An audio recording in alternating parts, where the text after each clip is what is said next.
Are you ready to start the show? It is Monday night. It is the Raw 2 night of 4/2024.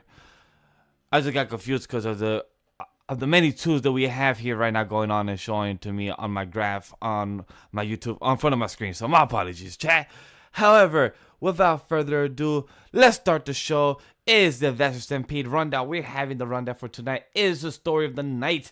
Is the women battle royal where me and Walkers are hella fucking disappointed. Where we are fucking annoyed. Where do we get this shit? We could have had a tournament throughout the past couple weeks to lead up to Backlash our friends, but no. You guys want to have this stupid ass shit. Why did you have to do this? But there we get the Judgment Day rough night. Many things happened for them, and it wasn't only the rough night, it was the Imperium rough night. It's been a rough night of betrayal bug going around because it continues on with the Sheamus and Drew McIntyre of friendship telling them what the fuck it should be happening. And then we had the same shit with Alpha Academy. And then we have the tag team world title match going on, and that's it. So, without further ado, if the show is good, if the show is bad, let's speak it how it is, good or bad, with the man himself. Let's get to it. With anime in their souls and thoughts of wrestling out of control, we are a duo of weebs who love the entertainment of professional wrestling. Allow us to be the voices inside of your head as we go through the wrestling event of the evening, give our thoughts and predictions on what's to come, and provide an experience inclusive to all of you nerds out there. Grab your steel chair, yell for the table, and get put through an experience unlike any other. Brought to you by AniMa W3 Studio, this is the Weebs of the Ring podcast. That's right, you see two of us here. That's right, we are filled with twos today. As Vash said, so many twos. More twos than your body has room for. I don't know how many more references I can make with the twos, but hey, there's two of us tonight. Unfortunately, our box was dropped. He has to babysit a child, which, hey, you know, good on you. Raising up the next generation of weebs, one person at a time. So, tonight, we got our two co-hosts. We got going over the top rope. It is I, Watkins, and he is El Campeón, Legendy Vash. Vash, it's been a few days. How you been, buddy? You know, things going good? How's everything? This is going good. Planning out, organizing. Your boy is downgrading, is going to a different place, new adventure, new time. We are in this like it is going on in the community of the WWE. It was an interesting time of pro wrestling. If you're not a fan of pro wrestling overall, and not just WWE, and seeing other companies like TNA, New Japan, and Elite Wrestling. Oh yeah. There was some elite action this weekend, huh? Maybe there was overextended elite action that could have been, instead of having like a director's cut, we don't need the full extended of a 53-minute fight. Maybe it could have been 10 minutes left, or some other fights could have been 5 minutes less. But if you want to have a good prediction video, guys, definitely go check out the AniMa W3 Studio TikTok and IG, where you see that. If you also want to see a review, a quick Snapchat review of AEW Dynasty, definitely go check out the social media as well. And if you ever guys want maybe some AEW content, who knows, maybe me Watkins is always be gladly appreciated if you guys let us know. Is your feedback will help, because if we just go online and just stream, we don't know if anybody has interest, and we're not going to just spend our time if we don't nobody's interested at all. But if you guys have an inkling of maybe of a spidey sense, because Dynasty was good, I'll say that. It was entertaining, even though some people was in a different country having 10 times of that event of audience. But hey, sometimes those tickets pricing shouldn't matter, right, fans? Exactly. That is very right. But yeah, if you guys want to see some AEW action from us, just let us know. Maybe we can at least hit maybe the big shows, you know, because weekly AEW, well, that's a whole different other subject in itself. But hey, we're not here to talk about the weekly AEW. You guys came here for the weekly Raw stuff But because it's Monday night. I do want What to you got? say,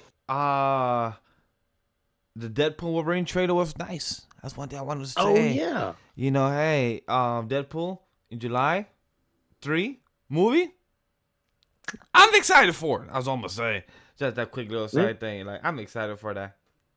Look, I haven't seen the trailer yet. I actually kind of meant to before coming on here, but oh well, whatever. That's besides the point. But didn't I could have sworn somebody reacted to this today, didn't they?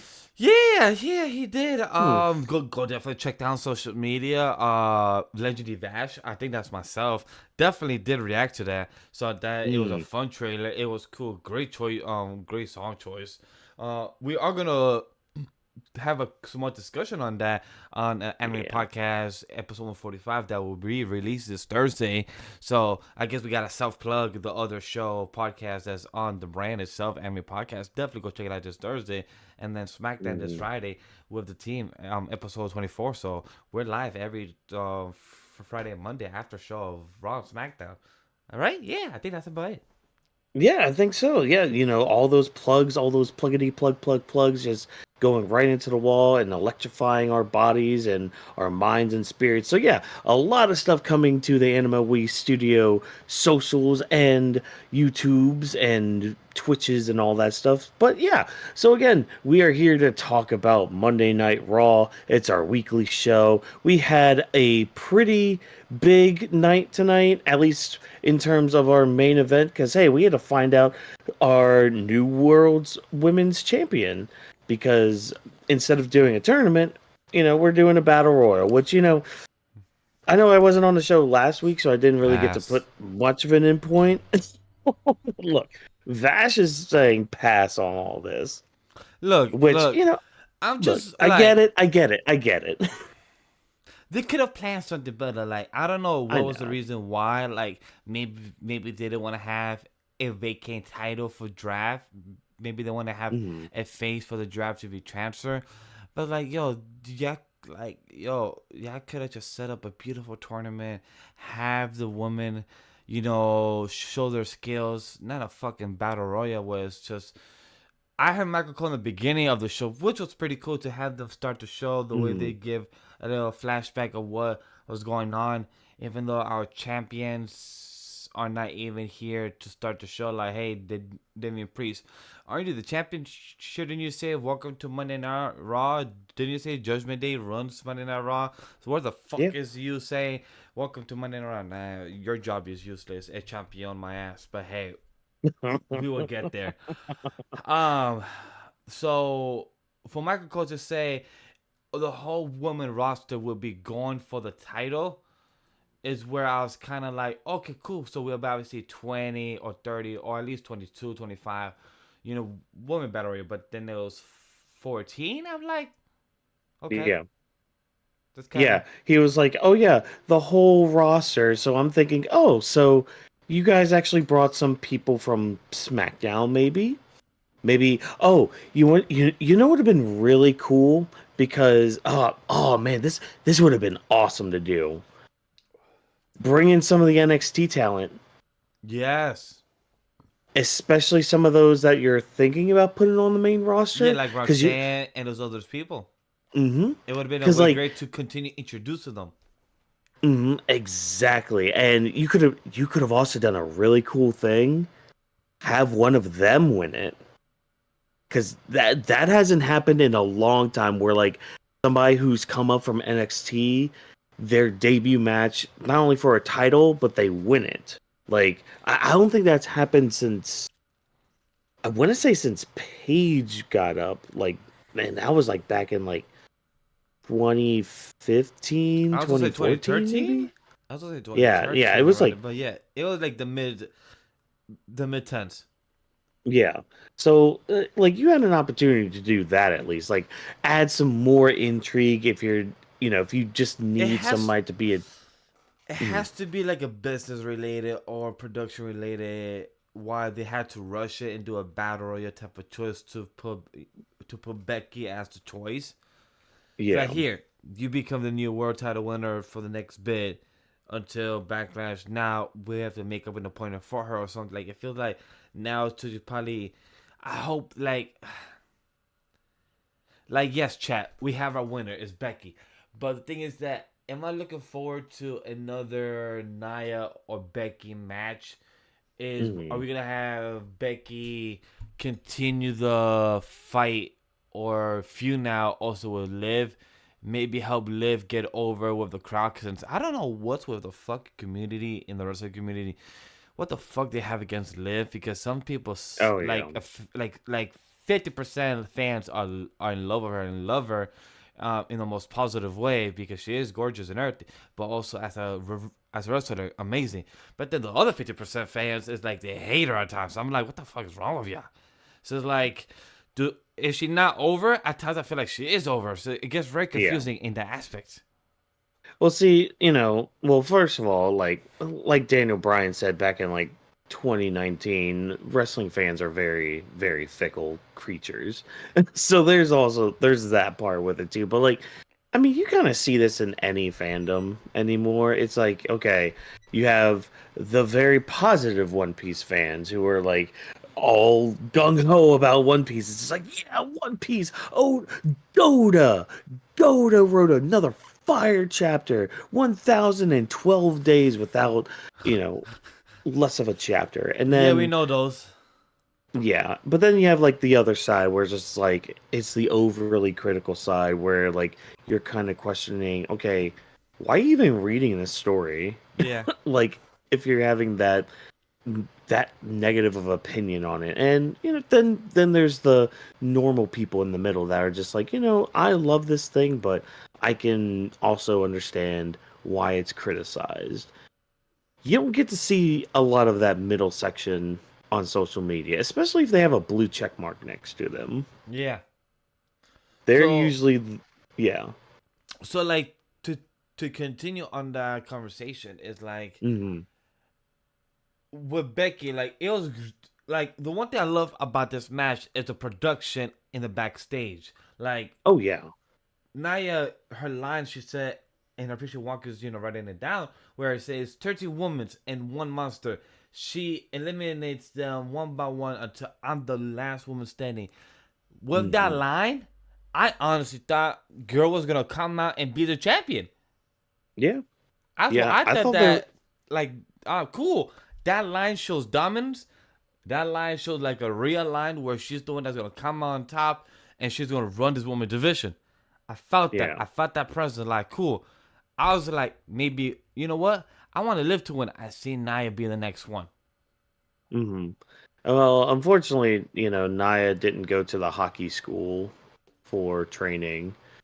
Unfortunately, she does not have Conquerors hockey like the rest of her family. Yeah. I mean, look, I'm just calling a spade a spade. Like she does not have that presence, but it was a good line. That's why, like, I made sure to highlight that part because, yeah, you know what? Yes, you should sound like a dominant person. You should make me believe that you are a contender, which yeah, Naya is. It's just some people have that hockey of a king, some people don't. I don't But know yeah, we had a why, but with Becky's hockey, she makes me mhm, laugh in the best way possible because yeah. I remember I was watching Raw with Wifey. And I was just watching how these women superstars were training, were getting ready. We see them warm up. I know we are gonna highlight the other individuals of how they were training and showing the promo work. But I love how Becky was just walking down in the backstage of the arena and just going by where the trucks are. Mhm. She always just has the attitude like we're gonna run this shit. We're walking, yeah, yeah. Like just her head is in the game, and I just love that of how she's just in the Yeah. crowd mentality for that. And I just have the whole camera work just catches her like just going in, just going in. I'm like, all right, Becky, I don't see you Mhm. winning. Those were my original thoughts. I'm not seeing you Yeah. winning, but I fuck with the vibe. I also like to uh, this is just something too that I've really liked that WWE does. It's like they just make their universe feel like it's an actual place Because like you have Becky walk by Maxine and Ivy Nile, who we'll talk about why Maxine is very, very sad in this section. But like Becky just walks by her, and then she goes back and she's just like, "Look, this is your first championship match, right? All right, go out there and show them why it shouldn't be your last." And like that, that's such a good, just warm words to say of encouragement towards somebody like Maxine Dupree. Because like, is she the best in the ring? No, she's not. But like, she tries and she's actively trying to be better, and that's something that should be praised. That's something that should be pushed forward and given time and acknowledgement, especially towards somebody who is trying to be better. Yeah, I agree. Yeah. But like it also just kind of again it adds life into your product. It's making me at least believe when you call this a WWE universe. Like it's not just okay, this is the Becky Lynch segment. Okay, this is the Nia Jackson Liv segment of it. No, like even when Nia and Liv were fighting in the back, Becky just, walks on by. She's just like, okay, I'm just gonna stay out of that one and go to the ring. Like it's making your world feel lived in and feel natural, and especially with the camera angles that we're getting too. I felt that I 100% support that statement of what you're saying Hmm. about the discussion of the WWE universe, because with what's going on from this whole segment, I mean with this whole episode tonight, even though like you said at the beginning, Raw didn't feel like it was on all cylinders at Hmm. 100. It felt like everything was on like 80. It was still a good show. It was just not hitting as you wanted with everything, but it was good where you still entertained and everything, because it felt like when I was watching with wifey, and I know we're gonna talk about it, but I found it the moment of the Imperium segment. Hmm. That moment made me realize like we're truly at Raw after Mania, WrestleMania, and they're on in the past 3 weeks and less. We have had our shows of NXT, Raw, SmackDown, and all these shows feel like they're consequential. Each have a cause and effect week to week. Each is the storytelling, because I felt this tonight that this felt like the attitude era of how back then every segment mattered, every story, every promo mattered. Where Hmm.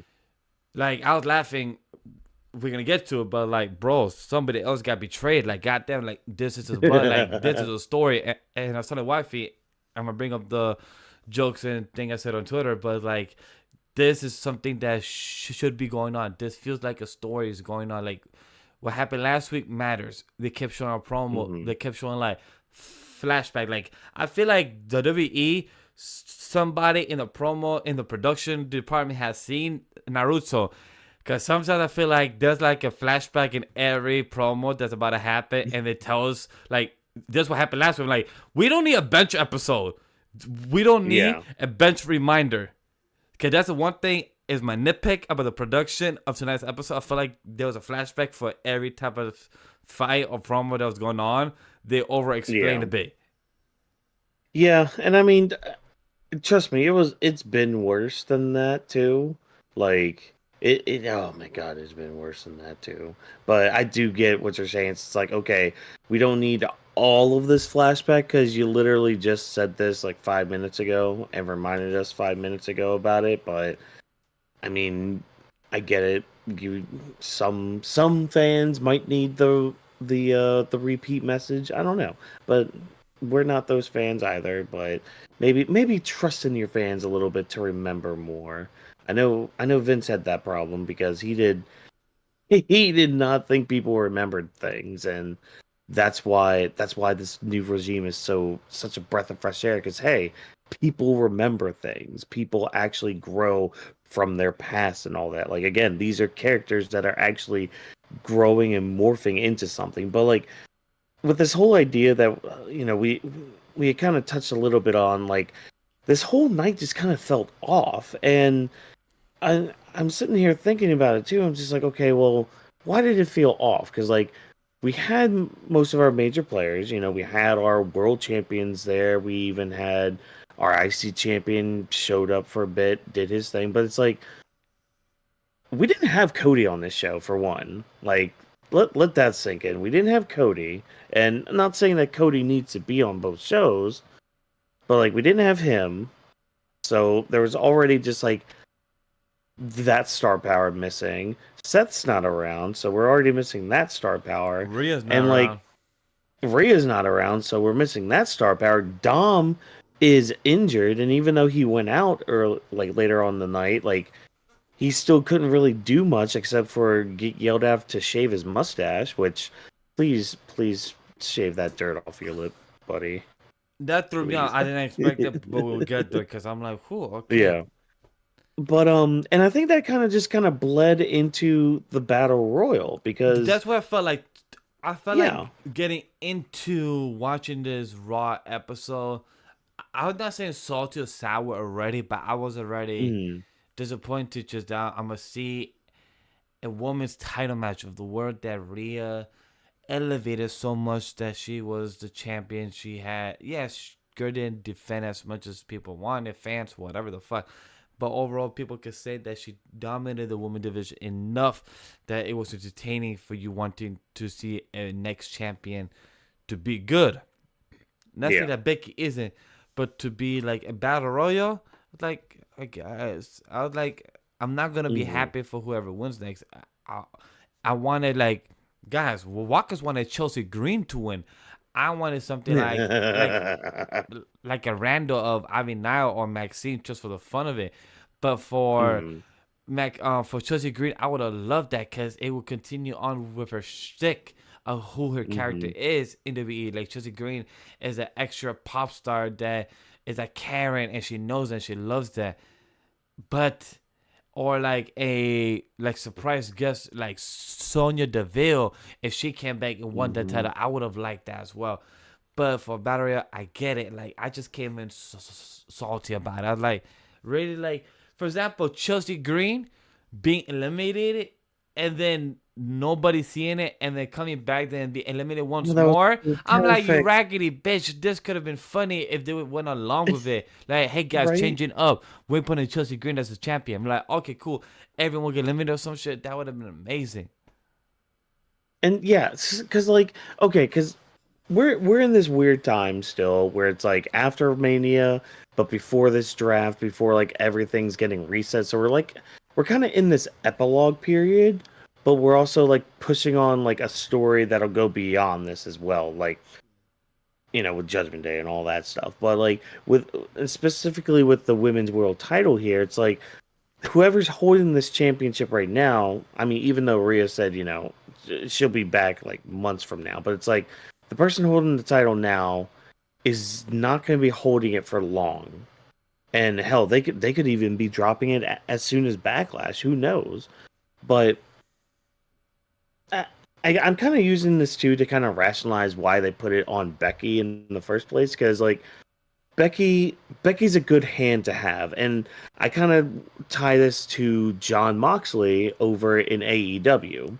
So like back in like the 2022 2023 era of everything happening, they put the title on John Moxley a couple times as like their interim world champion because Punk kept getting injured or I like remember that time. things Yeah. kept getting happening. Yeah, exactly. So it's just like you have John Moxley, you're making him the champion because you need a flag bearer for your world title, for your brand, for your product. And so putting the title on Becky right now kind of reminds me of that. It's like, okay, we need the strong champion for this title because this is a very competitive division, and like these women are really good stars and really good athletes to be performing in all this. So you do need somebody to kind of be that flag bearer for the division, and especially I kind of like what you said too earlier with like them putting her or somebody on that title for the draft coming up because now it's like okay, Becky's stock in the draft kind of went up just a little bit more now that she's a title owner now. So kind of ties into that too. I would have like even for the same reasons, I would have put it on Chelsea Green as well. But that's more of like the Chaos Lord in me wanting something just fun for a little bit. Like I'm not expecting Chelsea Green to have the title for like a year plus, like maybe a month or a couple weeks or something. But Agreed. no, I mean, yeah. So yeah, we had our battle royal, Also, another thing too to note with this as well, and I saw this in a tweet earlier too during the match actually. Um, the graphic for this match, the three women like in the middle are like Nia, Becky, and Liv. Everybody else are part of tag teams. The Like fuck? the whole rest of the 14 like all sorry, I can math. The other 11 women in that match were all part of tag teams. The only one who didn't have their partner in that match was Natalia. She didn't have Tegan Knox in that match. But all of them are in tag teams because you had the Cali girls with Katana Chance and Caden Carter. You had Zoe Stark and Shayna Baszler. You had Piper Niven and Chelsea Green. You had Indy Hartwell and Candice LeRae. Then there's Natalia, and shoot, I'm missing two others. Who are the other two? Let me look at the notes. Tell me, who am I missing? I'm trying to find Oh, the damn picture yeah. of the match, but Oh, Maxine and Ivy Nile. Yeah. So like you had wow. all these tag teams in there. Yeah. Yeah, it's crazy when you think about it. Cuz like wow, if you're not in the women's title picture, you're just in a tag team. So, get rid of the women's tag titles. That's all I'm going to say with that part of it all. Cuz I mean, you could probably say the same thing over on the SmackDown side. Cuz you have Damage Control who's a 4 women unit. There's Bianca and I guess Bianca and Naomi and Jade Cargill. They're a unit.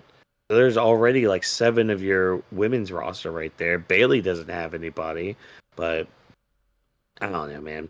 So Battle Royal was fine. I don't know if it should have main evented, but I guess story wise and what they were trying to accomplish with it justified it being a main event, but action wise, I don't know about it.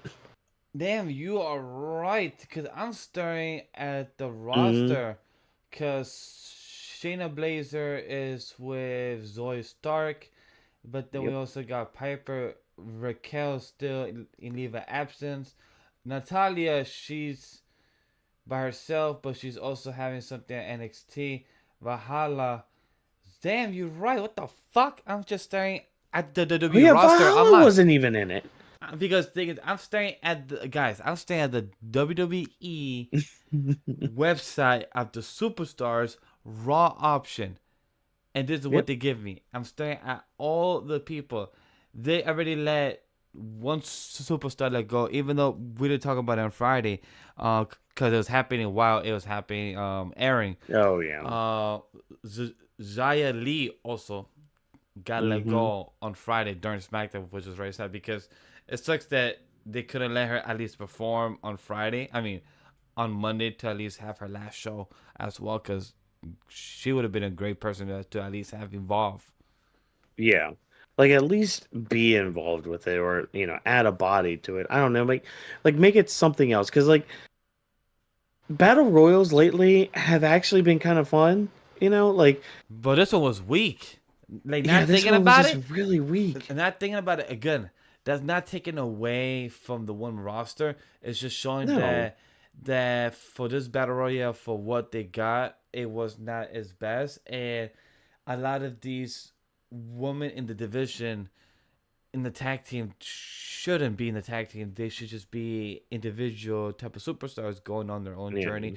Mid card title, hopefully Triple Yeah. H. But Oh also, man. I really am now fucking more excited for this draft. Shit. Mm-hmm. Because Yeah, to mix things up a bit. mess things up in the women's Raw division. It needs to clean up. I Yep. understand why Drop has said that before. It needs a fucking clean up. Damn. Mm-hmm. Yeah, that's the thing about this time of year. Like you try to wrap a few things up. Like for example, this battle royal kind of wrapped up a little bit of stuff. Like we had Maxine eliminating both Candice and Indy, so she got some sort of vengeance on that aspect. So that was kind of cool. And Hopefully she it means stood up to something. Nia. Yeah, hopefully it means something. Like at least going down the road. Yo, it's funny. Um. I don't know if anybody follows them on social media, Mhm. but Maxine and Naya has been doing a lot of social media content, and Naya Yeah. posted one with them together on IG.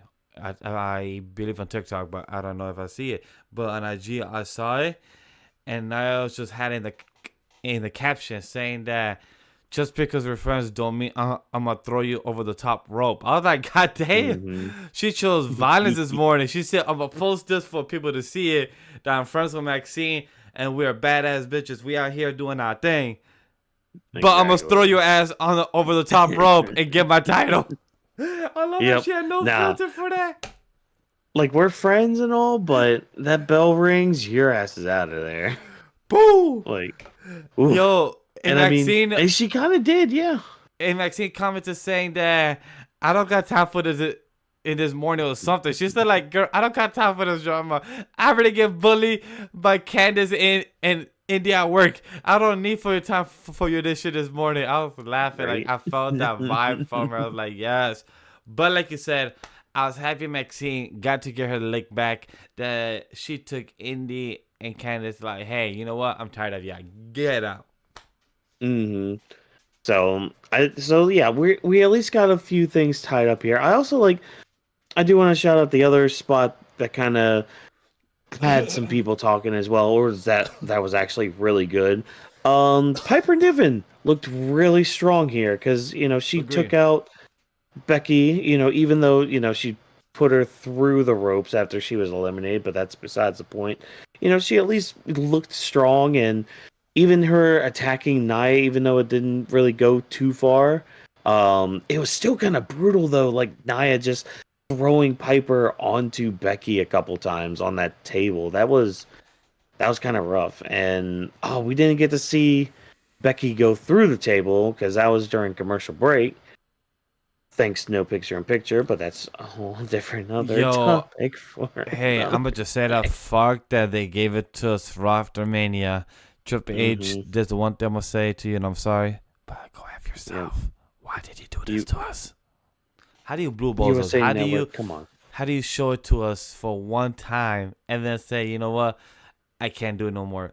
Hey, the only reason my guess that you showed it to us because you want to test it, and maybe the network or USA or this company said, nah, we need to firstly see the ad or the promo or whatever. Sucks. Yeah, but you know what? Maybe Netflix can help with that. Yes. Netflix won't have to cut the commercial, right? I hope with Piper they continue pushing her forward because I know she wants to go for Clash of the Castle when the time comes. So I know that they're trying to slowly push her, and I'm happy that she's getting back in the limelight.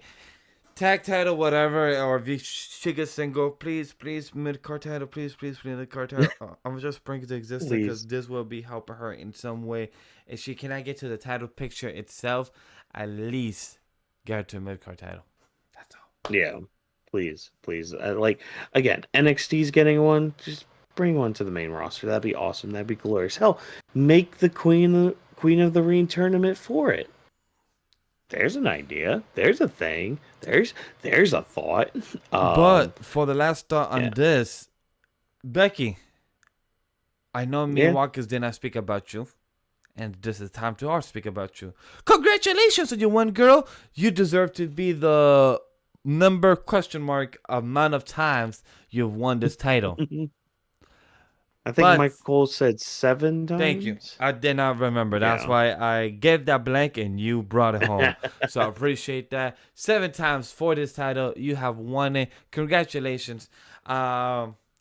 Sorry that I'm not excited for you to be the winner. Understand this, hmm Becky. That is not you. I'm very disappointed for. I'm very disappointed in how it turned out and where it led up to. But for you to be the winner, I'm okay with this because, like she said, Live Revenge Tour is not over, so there's still more for her to start. Sucks that this wasn't her time. It wasn't meant to be. Becky, you are a great choice to be the transitional champion for what is to be next for the vacant. Hey, we move on. Now show us what you got next. That you're the champion once more. Because the last time that you was champion, you was the NXT Women's Champion that made you become the Grand Slam. I don't Yeah. know. Side question. Not that the mid card's title is being open. Is she still a Grand Slam or is she not Grand Slam no more? Those questions always Hmm. pops up. It's I like, think now do they have to go for the mid card title like for Charlotte Flair and everyone else? Since yeah. I think some of it has to do with like, okay, they were like this generation of titles Grand Slam, if that makes sense.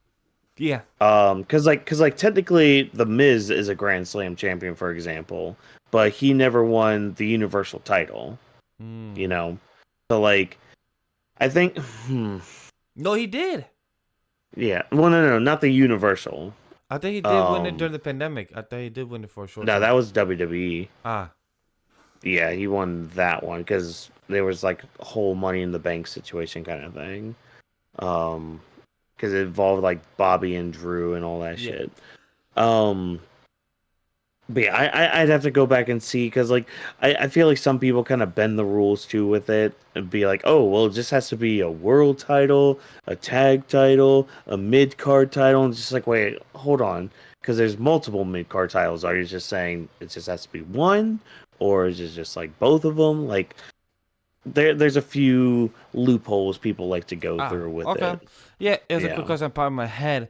But overall, Becky, I'm happy for you. Liv and Naya and Becky being the last. Great to see. I wish Zoe and Shayna was in that conversation because they're technically also the other individuals that are a random weird tag team that should not be existing. But overall, Becky, dope to see you. Sorry, I'm not Yeah. as thrilled to be seeing you as a champion. I do love you. You are the man. Your book is amazing. I've seen some chapters of it, but glad to have you as a champion. Yeah, I mean it's great, it's awesome, but I do want to at least like I think for me the highlight of the match though is just my little notes here, just like I kind of went into it at one point because I'm sorry, I was kind of on a Chelsea train, so I'm just gonna read this verbatim, everybody. No Chelsea, get away from Naya. OMG, officials didn't see Chelsea get eliminated. Yay. Then that cuts to no, how dare you, Zoe Stark. So Zoe Stark, you've almost reached Philadelphia Eagle levels. You haven't gotten there because I don't want you to go away. I don't hate you that level, but you were close, Zoe Stark. You were very close to reaching that level. But Ah, man. Yeah. other than that, let's move on to Judgment Day stories. Oh yeah, because we gotta follow all of our weekly stories. We gotta follow the flow of everything going on in the Judgment Day. They had a very kind of a rough night here, between Jey Uso coming out for a promo, Damian Priest kind of throwing his power around, and JD McDonough just failing yet again for the Judgment Day. But let's kind of start off with this Uso promo here because Jey Uso is going to be facing Damian Priest at Backlash for the heavyweight title, and I mean he's just out here to hype up the match a little bit, kind of big up himself, and Priest has to come out and respond to all When he that. came out, I didn't know what was going on. Yeah. I'm like, does he have a match? Like, why is he out? Did I miss something? Or is this a promo segment? And then hmm when he started, like, oh, Promo segment. I'm a bit slow. I did not realize it. Promo segment. I was so thrown off. Like, why did he need to come out? What was the reason? Like, fuck. Yeah. Like, and you know what? I'm gonna pause real quick because chat audience, whether you're live with us here or watching later on, I don't like to be too negative all the time. I like to keep things positive and keep things up and all that. So I'm just gonna point out there might be a little bit of negativity tonight. Just throwing that out there, just because this was kind of a downer episode of Raw. A few good things and all that. So I'm just gonna start off with that. Now, uh, I am not buying Damian Priest as a world champion right now. He had more presence the night after WrestleMania than he did tonight. Like, and even when he was trying to throw his weight around in the back with the Judgment Day, it's just like I see where you guys are going with this, and maybe I'll turn around here in like a couple weeks or so. But like It felt. this, It felt a bit yeah, forced. exactly. Yes, thank you. It's It it's didn't feel forced. organic. Mhm, Because I don't know if it's for you, but Judgment Day Damian Priest, he looked weird in his normal clothes when he came up to meet Jay. His button mhm, down shirt, open, the shoes. I didn't see the Judgment Day outfit in the comments that people make online in our Undertaker type of vibe of Damian Priest. mhm, mhm. If I got that, I will feel the dominance that Damian Priest is. Yeah, But I didn't get that. So I feel like yeah. I was undervalued in this type of segment for what it was and what we saw. Because when he came out, I was like, cool, I like it. The promo's working, but the look is not matching the promo is what I was getting. Mhm. Yeah, because it's like, well, see, it's tough because I know this is still like early on in his reign and all that, but and I worried about this too when we started having the World Heavyweight Championship. It's like, okay, one of them between that and the WWE Championship, one of them is going to be the second place. And ever since day one with that World Heavyweight title, it has been second place. Like as much as Seth has had great matches with that thing, as much as he elevated, as much as he tried to do what he could with what he had, which it succeeded in most places. But that's the thing, in most places, because once you got to, mainly this year, because like all the stuff with The Rock, all the stuff with Roman, his involvement with all of that, you guys have heard me. I've hated the fact that Seth was involved with that as the world champion because in a way, it kind of devalued that title a bit, and especially Oh, it did. especially And the when promo Rock was worked. just exactly, because like Rock was like, I can make that title disappear, and even Roman like on that pre-show like thing they did in Vegas when we got the slap heard around the world and all that, like even in that segment, Seth's title was being put down. Even before that, when he was begging Cody to go for the title, to go for the world title. Like that's what that moment was. It was him begging Cody to like make that title seem prestigious. He like and I feel bad because it's just like, Seth put in a lot of work to make that title mean something, which yes, it did mean something. It did elevate that new title, but it was still number two. Like it was still just the secondary title in the company.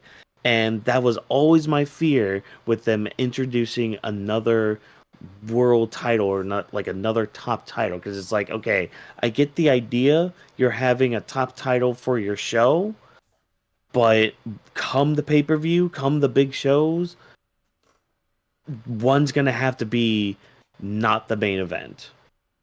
And unfortunately, it's the world heavyweight title right now, which sucks. And I don't know if Damian Priest can really elevate that. Maybe Jay can if he won it, but You're gonna really have Damian Priest cash in and then lose that title immediately like that? Come on, come on. Like, I don't know, but So there were some good one-liners in this little promo though. So my quick comment towards what you're saying is, yeah.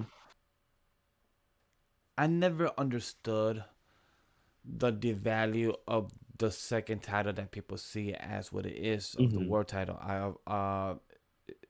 Sadly, it's because of Vince back in the day when John Cena was holding the title of the WWE, and he was always the main face, but the world heavyweight title wasn't as important when Edge or when Randy Orton was holding the title.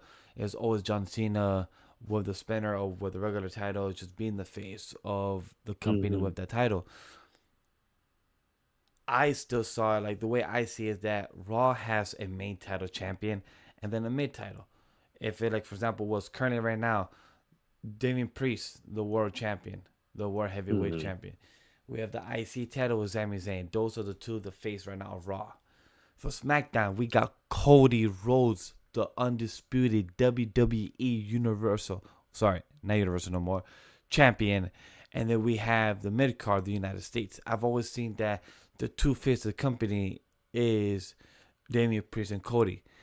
Is that how the company sees it? No, but that's how they should see it.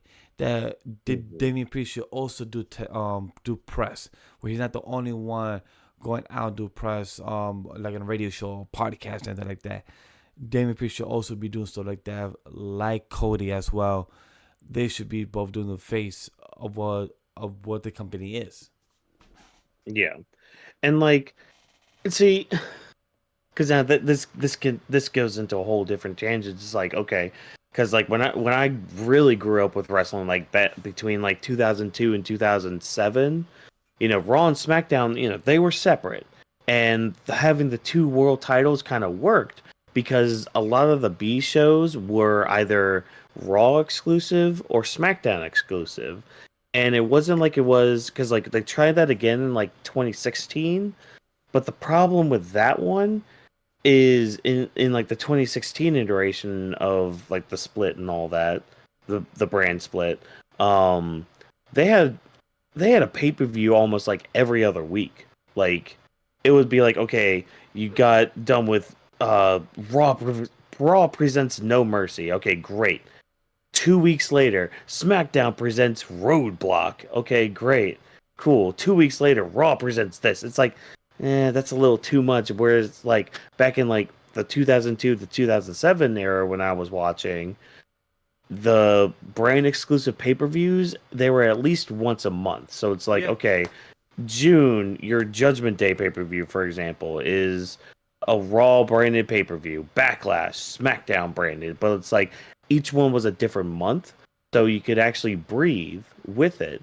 And tying that in too with like the weekly shows, it kind of made the some of the weekly shows a little bigger because like they would kind of treat maybe like a random Raw as a bigger show. So like you would have like your world heavyweight title being defended that night or something. Like it would just add a little bit more to the overall show itself.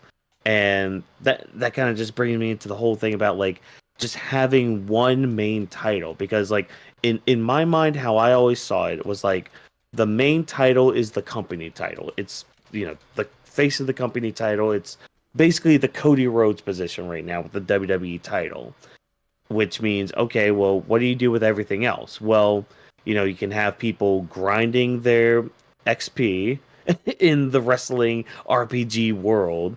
Like you can have them doing that, and each show would have a main title. You would have the IC title and the US title Yeah. because that helps build those divisions up and build those titles up because those are, they're mid-card titles, yes, but they do have some prestige with them.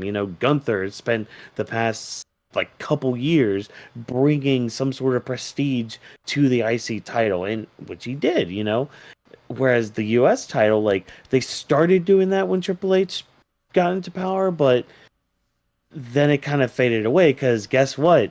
We gotta have a main title on a show. I don't know. It always just irks me to have two world titles, but we're kind of getting into a tangent with all of that. With the whole crux of this conversation though is just like the whole feeling of the world heavyweight title, like right Yeah. now, because like it's not that this match isn't going to be bad. This match it can be good. You know, the Jay versus And when I Damian continue Priest on, one. I'm gonna be back in 20 seconds. Yes. I'm gonna grab juice.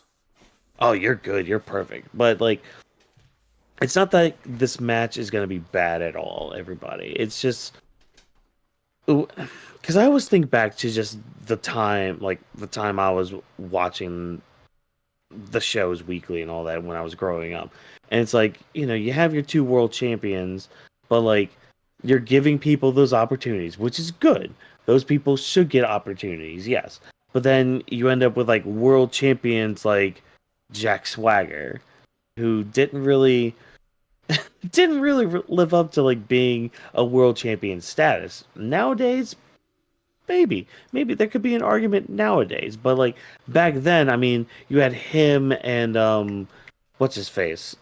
Shoot, I'm blanking on his name. Alberto Del Rio, who, you know, yeah, he had his moment in the sun too, but it's like, are they really world champion material? You know, like you have the possibility now of having like who and see, I feel like I'm like bad mouthing a lot of people, which I don't mean to, but it's just like there's just a certain picture you have in your mind of like a world champion, you know, and I mean it's something that each talent has to battle with every single day, every single night, every single time they, you know, lace up their boots or go into that ring. Like they always have to prove themselves to be the talent that they are. And you know, eventually they do get to a level, and whether that level just peaks where they're at or they're able to excel and move past that peak. I don't know. Just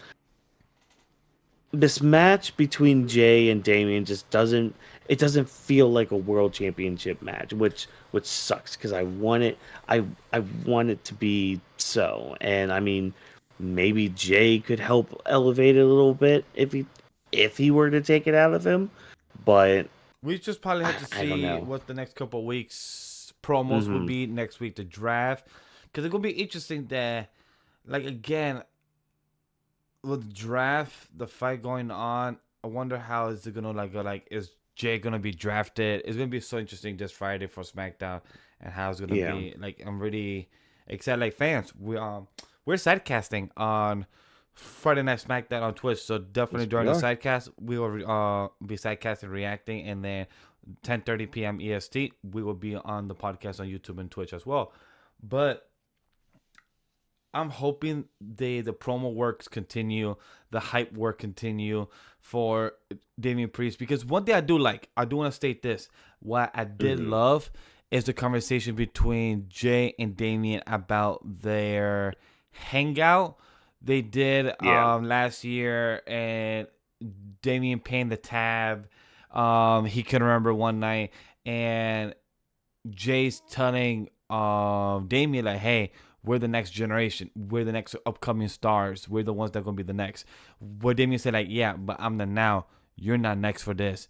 Jay Hmm. rebutting back like, "Hey, you think you are the now, but I'm the next, which is coming in 2 weeks." So I love how that promo work was at least putting some real life backstory to their relationship as well. So that was pretty intriguing. Yeah. And I mean, just some of the jabs too, Jay was just digging into him, like calling Damien Dom's bitch and saying how, like, he's only the leader of the Judgment Day because Because Rhea's mommy is not gone. here. Like, Yep. yeah. Dude, his line about, oh, by the way, tell mommy. It's just like, oh, Jay, calm down. Calm down. Just don't be like the internet, buddy. Don't be like the internet. Okay, Oh, great. he Awesome. was not caring. He was like, "Roof." Nah. He was like, "Tell her He was what's like, up. yeet. You yeet." So Uh, like, I would yeet on her or something. I was like, "Yeah, you yeet." just like, wait, hold on, what? Nani? Nani, Jay? Pat McAfee was funny tonight on the commentary. I do want to He state that as was. well. He was like he was hitting on all cylinders in his jokes and Oh, yeah. stabs. I love how they sometimes show Michael Cole's reaction and sometimes staring at him like, boy, what are you saying? What? Boy, what in the hell are you going on about? So Like, that was just funny.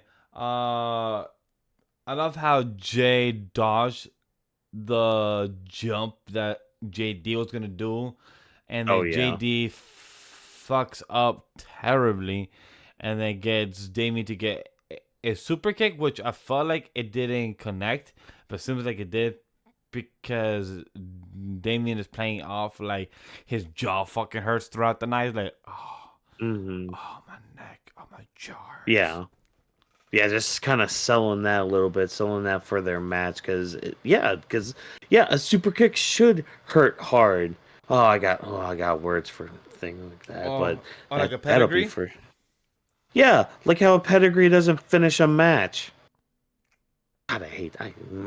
Anyways, we're on this match right now. Well, it's not a match yet, because we had some miscommunication with the Judgment Day, which led to JD and Damien in the back arguing, which man, this whole like decline or like this breaking up of the Judgment Day Feels is so gonna be fast. a not only just that. Well, I mean, because we had teases of it like at the end of last year and all that, but it's like it's kind of With heartbreaking in a way, with and I Rhea don't know which with side to Rhea really be leaving, on. it feels fast. Sorry, I should have Mhm. stated that first. With Rhea leaving, it feels fast. Yeah, yeah, because like you would think there would be like another week or so of them You know, still hanging out, still miscommunicating. exactly Yeah, like a but whole nother still, week of later. hanging Like, out. hey, GD, you fuck up Yeah. again, and then like him later telling during the fight, like, I don't need you guys, you need me. Like, yeah, we always Hmm. know that the champion does. But like you should have said that next week during the draft or something. Like Yeah. show the maybe one of y'all got drafted to different shows. Something like show the miscommunication, show the flaws of the Judgment Day falling apart. Yeah. Like show that Rhea not being there and Finn not being there. The two grounded Hmm. people. Damien as a leader is not great, and I love that. It's showing that Rhea just grounds the whole team. Finn that grounds Damien is falling apart. I love that. By the way, Yeah. in chat, Jerry says Becky wasn't supposed to come back until around next year, but congrats on her winning title. So I heard rumors of that Becky and Seth were supposed to take like an 8 month to 12 months, hiatus, with Seth being gone for the next 2 to 8 months because of his knee Hmm. surgery. When it comes to Becky, I heard that she was going to take her a long break. That could be I didn't think it true, was gonna be. Yeah. I but didn't I think it was think gonna be that long though. yeah, same here. Like I didn't think it was gonna be until like next year Royal Rumble type of shit. But I did hear Yeah. that it was gonna probably be until the end of the year, like Seth, like the next 8 months. But Hmm. hey, if she got called by Triple, like yo, girl, we need you. Can you take your break shorter? Can you do this little quick segment, quick champion storyline for the next couple months, and then after that you could take your vacation? Is that cool? Who knows if Yeah. she got called for that? Cause guess what? She's the man. Go get her job done. Yeah. And just kind of going back to this Judgment Day stuff, like this is a good look at how Damien isn't really a good leader, and it's gonna eventually lead up into him just leaving the Judgment Day entirely. Like I see him being the one to break off, but I don't I don't know who's gonna be the face in all of this, because it's like, okay, we can't really cheer like Finn and JD McDonough and Dom, so especially Dom. I mean, boo Dom every chance you get, audience. The but actions are but like, confusing because last week mhm, Damien showed he was hesitant towards yeah, jumping in towards the jump on Ricochet, I yeah, believe was it. But then for this week, chat. No spoilers, but Andre and Ricochet, beautiful fucking chemistry. I want to state that off the bat. Their oh chemistry my as a God, tag team yes, is like fucking like injected in my veins. please, But Damian Priest came to jump them, after their win, and he was disappointed between Santos, but he didn't give a fuck about Santos. He cared about JD and said Yeah. that you messed up twice now for tonight. But then he did the destroyness on Andre by showing the South of Heaven, and with Hmm. Ricochet, I forgot what move he did on him, but doing all that and then telling Dom and JD saying, "Yo, you guys are useless. I don't need ya. Y'all need me." But then, what does it mean for JD? Like he feels like he's being annoyed or disappointed, and Finn is the one that actually brought him to the crew. So it's very curious to see. Like it feels very rushed. It feels not. I'm not convinced. It feels like, wait a minute, y'all should have built up more. It feels like it just got twisted too fast. Yeah. Well, like, and I'm glad you actually kind of brought that up too with the whole stuff from last week. Because, like, yeah, Damien was very hesitant to even do a beatdown last week. You know, Exactly. that was all Finn, JD, and Dom. And now this week, when Finn's not there, oh, now all of a sudden Damien wants to beat people up, and now he wants to say that, oh, I don't need you. I do this on my own. It's just like, okay, well, what about last week, man? Like, what was the change? What was the shift and all that? And I'm kind of hoping when Finn comes back next week, we get something more of a development with that. Because again, because I'm trying to think of the perspective of like, okay, who am I supposed to cheer in this aspect? Because like Judgment Day have done a lot of stuff, a lot of bad things. I mean, you could cheer Finn, that could be part of it. I can't really cheer JD. He's just kind of a dual toady kind of person. But I just I don't know, man. It's weird. I'm still on board with it. It's not like I'm completely just checked out from it, but like I need to see where all of this is going because I need to see if this like is this gonna lead to Damien just like putting his own name in the draft? Because like sometimes in the draft, they do put factions together and move them along. So like Bloodline, Judgment Day, all that stuff, New Day, and all that. But I wonder if he's gonna be like, "Hey, Adam Pierce, just have me separate from them," and that leads into that That is a good that point. eventual break. Yeah. Uh, but yeah, it's still more miscommunication from especially Dominic towards everybody. Like he didn't even talk with Damian Priest about, him being injured and all that stuff. He went straight to Santos as just like, "Hey, I helped you, you helped me," even though they got screwed over by the Philadelphia Eagles at WrestleMania, but that's besides the point. And even Damian's just like pissed off at all this. Like Dom's at least trying. Okay, you know what? I think I just made my stance right here, and I hate the fact that Dom is on that side because boo Dom, boo. But go watch that one episode of South Park where Cartman just boos Wendy even when she's right. Like that's how I feel about Dominic Mysterio. But like what is Dom supposed to do? Like he could go to Damian Priest, and he even tried to explain it. He was just like, I didn't know what to do, so I made a call. Like this seemed like a very last minute thing. I guess he thought he was going to be clear tonight. He's not. All right, well, hey Santos, come help me out. I helped you out. I tried to help you. Maybe you can try to help me. And unfortunately, it doesn't lead to a victory for them because they still lose to Andrade and Ricochet. And I mean, the match was fine, but and I think I like how you were explaining it before we got on the call about the match, um, where it was like it was very spot heavy. I guess would be a good So term.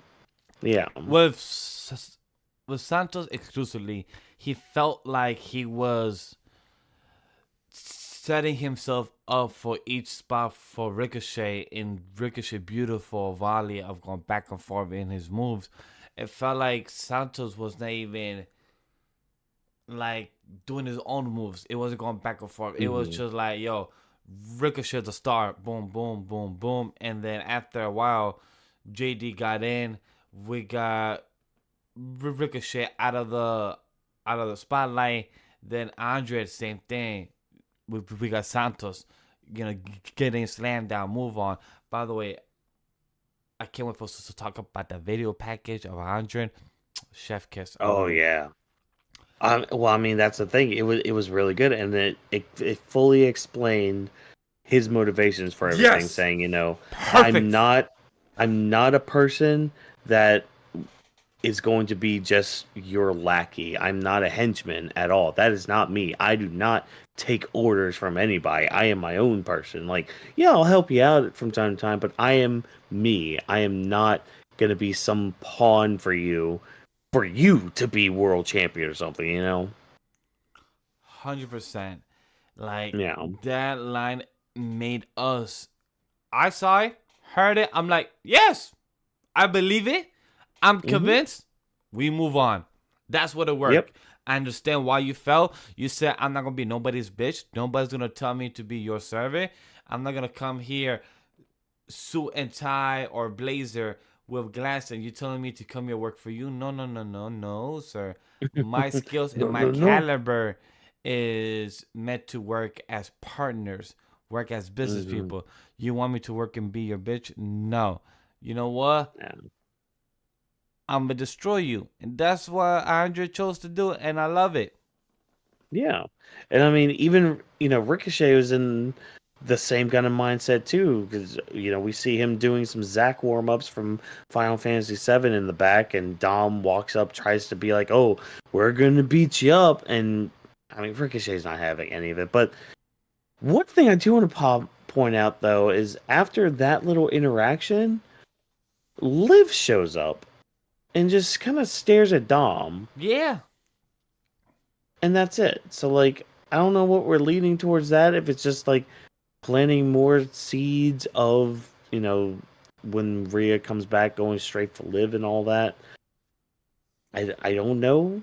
I don't But mind it was if something to note. Cause Chad, I don't know if me and Watkins gave you guys an update about Dom's actually legitimately hurt. He is Yeah. actually in a medical leave where he cannot be in ring action until further notice. We don't have an update of when or he'll be returning.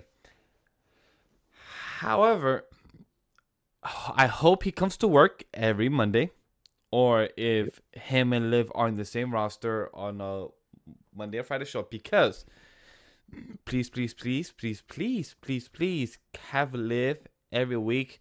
Just by accidentally run into Dom and just stare at him. Just Yeah. continue the revenge tour without speaking. Just look at him. Just have the cam work. Just have Dom whatever promo or storyline work, but then have him turn around and be like, "Oh, here, Liv," and just have Liv Hmm. just stare, and just Yep. walk away. That Just give will him the help. creeps for a bit. Exactly. Just continue the story of being Dom with Rhea and Liv, and Rhea not being there. It reminds me of how the chosen one, oh, well, chosen one, well, he technically is kind of way, the tribal chief Wiseman, that we had the Mhm. storyline of the bloodline continue being pushed forward without Roman being there. It was a Wiseman representing him. So Dom could be the one to represent Rhea in that sense. Yeah. And unfortunately, he couldn't, represent a good, decent manager out there. I mean, he interfered a couple times, but nothing too serious. But he was. It's one of those things, like, it's kind of like Dom invited two of his friends that are in separate friend groups. He invited them together to do like some activity, like, I don't know, bowling. And neither of them like bowling. So they're just like, okay, well, we're gonna be here and bowl. We're not gonna really talk to each other because we don't really know each other, and we're all different somehow. Like that's how this match felt. It's just like, Dom brought Santos in. Hey, go tag with JD. It'll be fine. It'll be perfect. And like I like too. There were like little moments too where Santos Escobar would just be kind of staring oddly at JD McDonough, like while they're tagging or while they're pulling moves and all that. Like there was no there's no sense of teamwork or camaraderie with JD and Santos. And I also kind of feel bad for Santos because he got like no pop when he come out. Like there was almost nothing from the crowd when Santos came out. It shows you that he should have been the winner when it was Ray and Andre. Hmm. Dama Santos should have been the winner. It would have helped him in the pop. Because right now, nobody, and I'm part of that nobody, doesn't give a fuck about Santos. He's a meme. Yeah. Who's to blame? Look, Santos Escobar. Hey, I mean, look, Carlitos, who's to blame? Santos Escobar. look, who's to blame for Judgment Day having more and more fishers in their group? Santos Escobar. He's part of it. Dom's not inviting him after talking to everybody, but whatever. That's besides the point. Um, at least one thing came out of this. I do want to see Priest and Andrade for that world title because you want to talk about somebody that could hold that secondary world title and pick up where Seth left off. That person is Andrade. Like especially in ring, that man can go. And like giving him a chance with a world title, yes, please. Oh, He I would love to more see than him. I would love to see him in the world title. He oh deserves yeah, to be in that title picture. yeah. So yeah, I'm hoping he does that, and I'm hoping we just kind of keep moving forward with this eventual Judgment Day breaking up kind of thing. But from one breakup to another breakup, we now have the return of Gunther. He has come back to TV, and he does mention WrestleMania. He's like, my legacy is ingrained in the IC title. I held that thing for 666 days, and you know what? I am no longer a target. I am no longer the hunted. That is now Sami Zayn. I am now the hunter. And he declares himself for the King of the Ring tournament. And we may have just bared witness to our next King of the Ring. Because who's gonna beat Gunther in this King of the Ring tournament? Nobody. And if they do, you better be like a Drew McIntyre or like some sort of powerhouse or cheater or something. Because like Gunther's my top pick for winning King of the Ring. I don't know about you, but he is up there to win it. I don't know shit about the King of the Queen ring. I'm gonna just be upfront. I'm not gonna lie about it. Nah, you're I do good. not recall or remember how it used to go years ago, but I'm excited for this. Gunter Hmm. announcing his entrance for the King of the Ring. I love it because it makes him feel important and it makes him feel like, all right, cool. The IC title may be in the rearview mirror and behind me, but guess what? I'm not done. I'm gonna put myself in the next picture. Guess what? What's next? King of the Ring. Call me there. And what happens afterwards? Hey, maybe I could go for my IC title back. Maybe I could go for the main title. Shit could happen. Shit could change. So I love that vibe of his, Mm. nonchalant, but also declaring with dominance of the ring Oh yeah. general. However, that fucking line of him saying, "Hey, what happened in WrestleMania is what it is," but him discussing the legacy of how he Hmm. implemented himself in the IC title. I love it. Like Yeah. that's such a great line, knowing that he is that legacy now, part of that title, and he Hmm. elevated, he acknowledged it, and it was just playing 4-4 in that breaking. So that was really amazing. Yeah, and it just adds more to Gunther's character of like being that ring general, being somebody that like has such a respect for everything that happens inside of that ring, which I mean even makes his involvement with King of the Ring even more important. So, and I guess a quick little history lesson with King of the Ring. So, normally, at least back in like the 90s and early 2000s when we did King of the Ring, Normally, if you won the tournament, you would get a world title shot. Oh, that's nice. Yeah. The past few times they've done it, they haven't really done that part of it. Like, yeah, the King of the Ring would get a little push, but like, for example, our last king, Xavier Woods, he kind of got beaten down by Roman Reigns fairly easily, and Roman stole his crown and, tribal chief will tribal chief.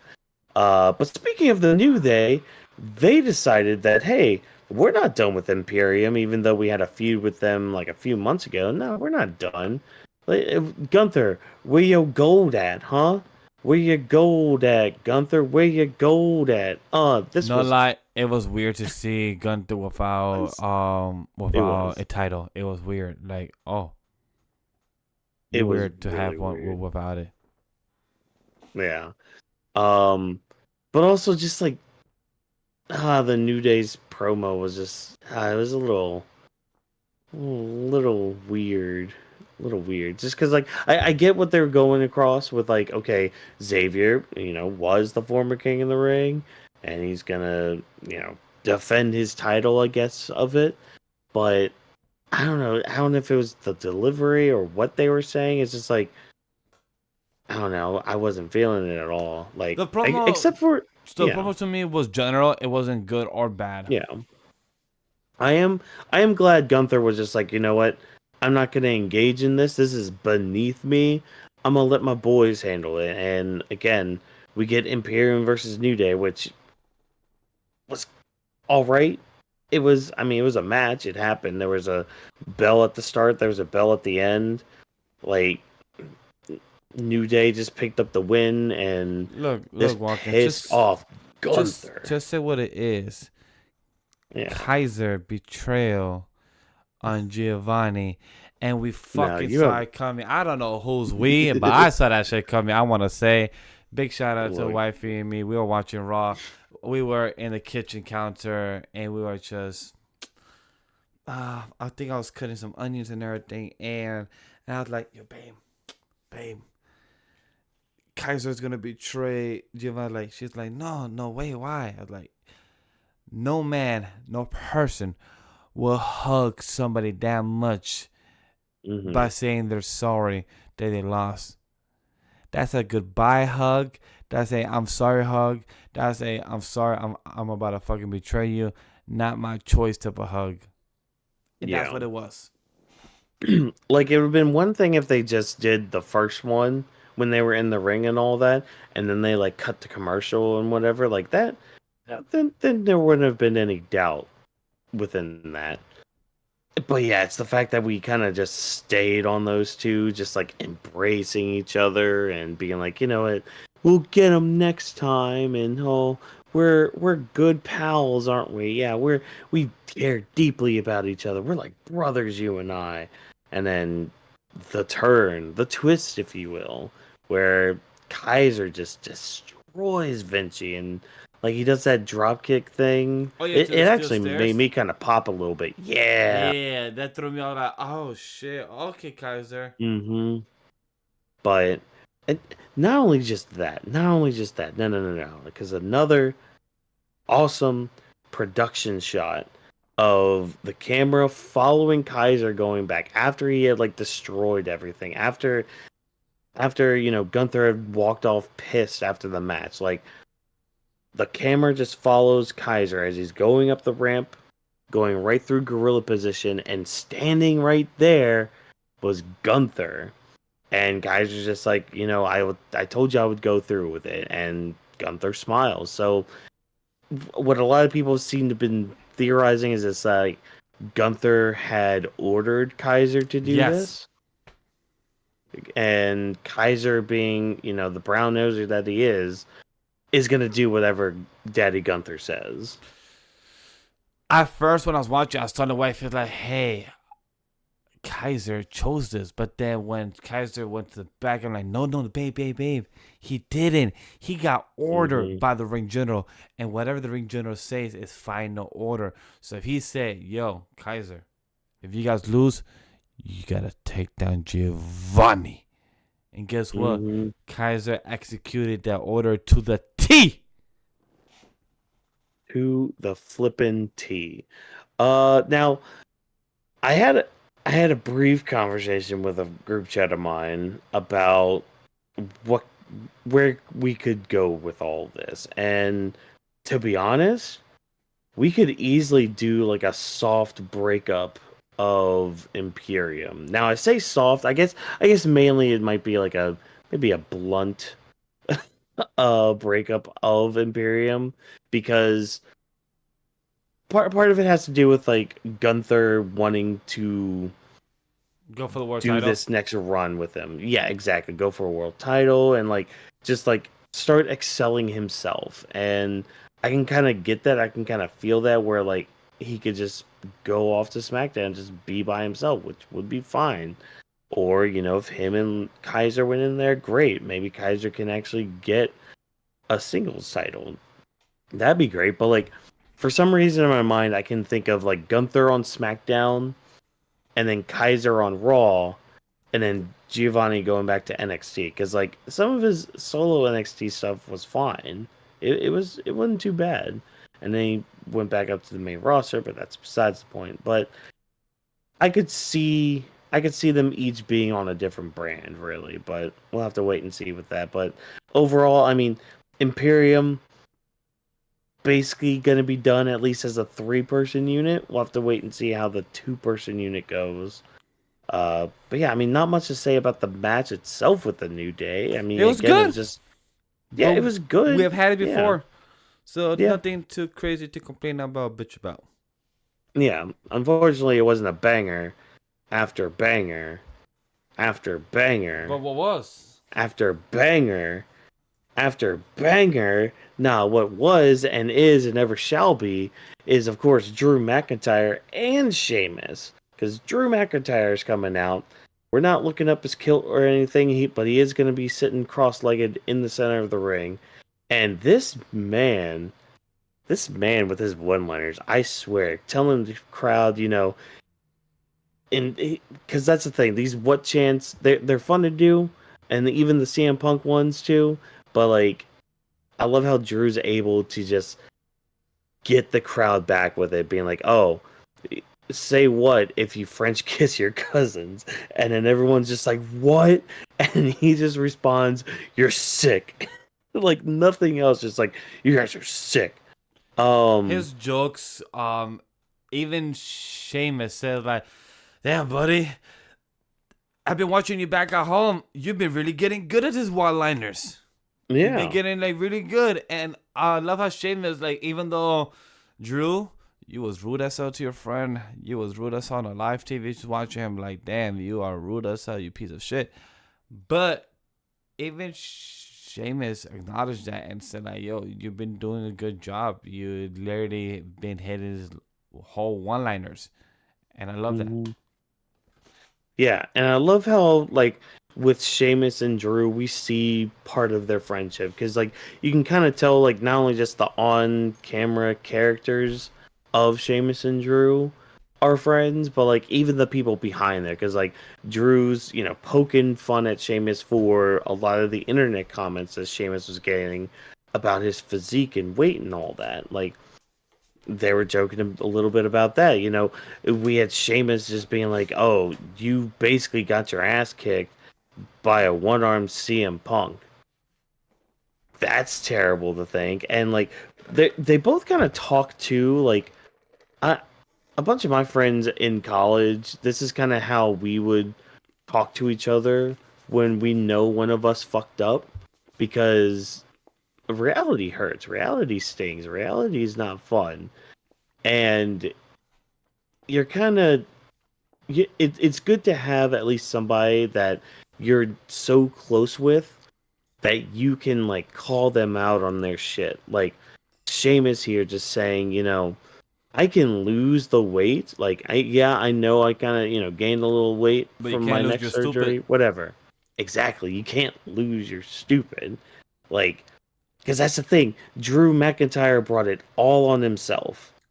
Like it was his own fault. He's not taking any responsibility for that. He just keeps blaming CM Punk for everything. And we also got a little real with Drew McIntyre here too. Like he had mentioned something about like how Punk affected him in his childhood or like in his growing up stages or whatever. And I'm wondering when that's going to come into play with the whole CM Punk angle we're I going love with. how when Sheamus came into the ring and was saying, "Yo, bud, you won your moment. You won your moment in front of a whole crowd. You did it Hmm. with your wife being there. You brought your family over. You had the moment. You had the crowd. You had it where nobody was here. But then you won. You come out. Hmm. You go kiss your wife. But then you fucking blew it. You go to CM Punk. You get distracted. Why? You keep blaming others, but you don't blame yourself. You're the one at fault. Hmm. So I love what Sheamus was telling Drew. It's like a wake up call. 100% agree with you. With you saying that it felt like your best friend vibe, like your college friend that you just could talk your shit, but also tell it how it is. Like, hey, you're Yeah. fucking up. Slap you in the face. Wake the fuck up. So for that to happen, I love how with Sheamus, he's telling Drew what it is. Like, hey, and then Drew tried to say, like, hey, I defended you. People in the back room are calling you burger after burger after burger after burger. But guess I what? wish I I could eat defended burger you. after burger. Oh man. Yeah, they had a really good back and forth. This is honestly probably one of the other highlights of the night, at least for me. Just this back and forth between Drew and Sheamus, and this leads to a match I never even thought about, even in like a 2K game or whatever. We get Sheamus versus Shinsuke Nakamura. An interesting clash of styles. I mean, they're both hard hitters. One is more, I guess, agile than the other. Like, and that's no slight to Sheamus's weight or anything. It's just he's kind of been a slow dude ever since he's come in to the company. Um, but yeah, both hard hitters, and they were hitting pretty hard. I mean, I don't know if you saw some of or any of Sheamus's back after the match, but like his back was getting red. Like there were some Yeah, his bruises on ribs. him. Yeah, Hmm. I was Sheamus in the match where by the end of middle of the match, his bruises was already all red on the side of the obliques. I'm like, God damn, boy, come the fuck Yeah. down. Oh yeah. Yeah. Calm the fuck down indeed. And I mean, we had Drew McIntyre outside, which he didn't really contribute too much. I mean, he glared at Shinsuke once, and that was enough to take Shinsuke's eye off the ball for like a second. I thought Uh, Drew was gonna be yeah. more involved, but like you said, I'm just here to defend your back. So shockingly, Drew was actually true to his words. Yeah, yeah, which he was. I mean, the only time he really ever moved was when he was talking to the announce team because he thought he heard them bad mouthing him or something, I guess. I don't know. Well, technically they were doing the job, but Joe was Yeah. like, I love how Drew literally just like, guys, I'm Pat McAfee. This is his mic. I mean, headphone, mic right here. This is Drew. This is Pat McAfee just holding his headset. Stay here, headset. This is just Drew just holding it, and the mic just slowly hearing the conversation what Drew's trying to say Yep. and pick it up. And the whole production is like, you hear Drew's voice speak very low on the mic where you have to be Hmm. like, what the fuck is he saying? I don't understand him. But he's speaking so low for the mic. Yeah. This would have been a perfect time for the production team. Have the fight in the top left corner, and on the right, the other camera that you're showing the other type of segment that's going on at the same time with the commentators, with Drew. We would love to see that. You have these fucking 6 people who have a camera, photography, videography. Make them be useful. You have the stream. Again, I don't know if it's the USA Network. I don't know if it's a contract. I don't know if it's a deal. but have them do the extra fucking work. Yeah, yeah, it shouldn't be too bad. It shouldn't be too hard. But you know what's really hard is like, oh, excuse me, right there. You're Trying good. to hold back a cough. That's hard. Okay. Just be careful. Apparently, this was Sheamus's 1,901st match in WWE. Wow. Yeah. So hey, 99 more to go, and you can hit that wonderful 2,000 mark. You've had 2,000 matches in Hey, the WWE. That's impressive. one. Fuck anybody that said anything about Sheamus for the past week and a half. I do want to state that, like, he did not have to come out and publicly tell people that, hey, you guys were fat shaming me, but 2 days later, he told everyone, hey, I probably couldn't have come back to wrestling 2 months ago because blah, blah, blah, etc., etc. Go to his online, go to social media. He has a whole video package of explaining what was the reason. I'm not here for you guys to give you and, spoon mouth to you about this news, because this is very disappointing to see the wrestling fans, the wrestling community talk about somebody as built as Sheamus is, and he comes about a bit overweight. He said he was supposed to come back when draft season happened, aka next week or Backlash right after. He was supposed to come back. He came sooner than expected. Guess what? This man looks better than most of y'all fucking online. And I can almost guarantee he's stronger than most of y'all too. I bet he could lift most of them. He pegged Nakamura so smoothly. By the way, I was telling my girl that Nakamura is such a fluid human being. Like, his body's so fluid. The way, this man gets punched by Sheamus, and the way he just falls down, and the way I see his body, like, are your knees supposed to bend like that? Like, I literally look at my own knee, I'm like, I don't think I could bend my knee like that. The fuck, Nakamura just fluidly falls, and I love that. And just to see the dynamic between Sheamus and Nakamura was really amazing in the fight. I just want to say the fight was really good. Short match, I think was 8 or 10 minutes. Fuck the commercials, because I really want to see the fight. Because the fight was interesting. I don't think we saw the chest thing, but it was really dope to see him try to do his finisher. I wish these type of finishers nowadays are actually finishers that actually finish the match, because now I feel like some finishers are just there for show now. Because it's like, I remember back in the day when a finisher would actually, Sheamus did the white noise, that one actually finished the match. But when he does this kick in the middle after he does the chest, that don't finish the match no more, and it used to. Yeah. Well, like, I don't know. It's plus, like, he's doing one of those moves from the second rope. So it's just like, okay, this used to be like a finisher or at least a signature for you. But now you're not only just doing that as a transitional move, but now you're adding in height with the second rope with it. Come on. Like, that kind of starts taking it out a little bit with regards to all that. But yes, I mean, Sheamus picks up the win here with a bro kick out of nowhere too. Like, he just kind of kicks Nakamura, and that's the end of the match. Now, Nakamura was distracted just for like a second by Drew, because Drew just silently walks up to the ring, and Nakamura like kind of kicks him away. Like, he kind of kicks get out. He just shoos him away. But I mean, that's enough for Sheamus to kind of blindside him and pick up the win. So yeah, how are we feeling about a possible Drew Sheamus program? I would love it, because Sheamus, I feel like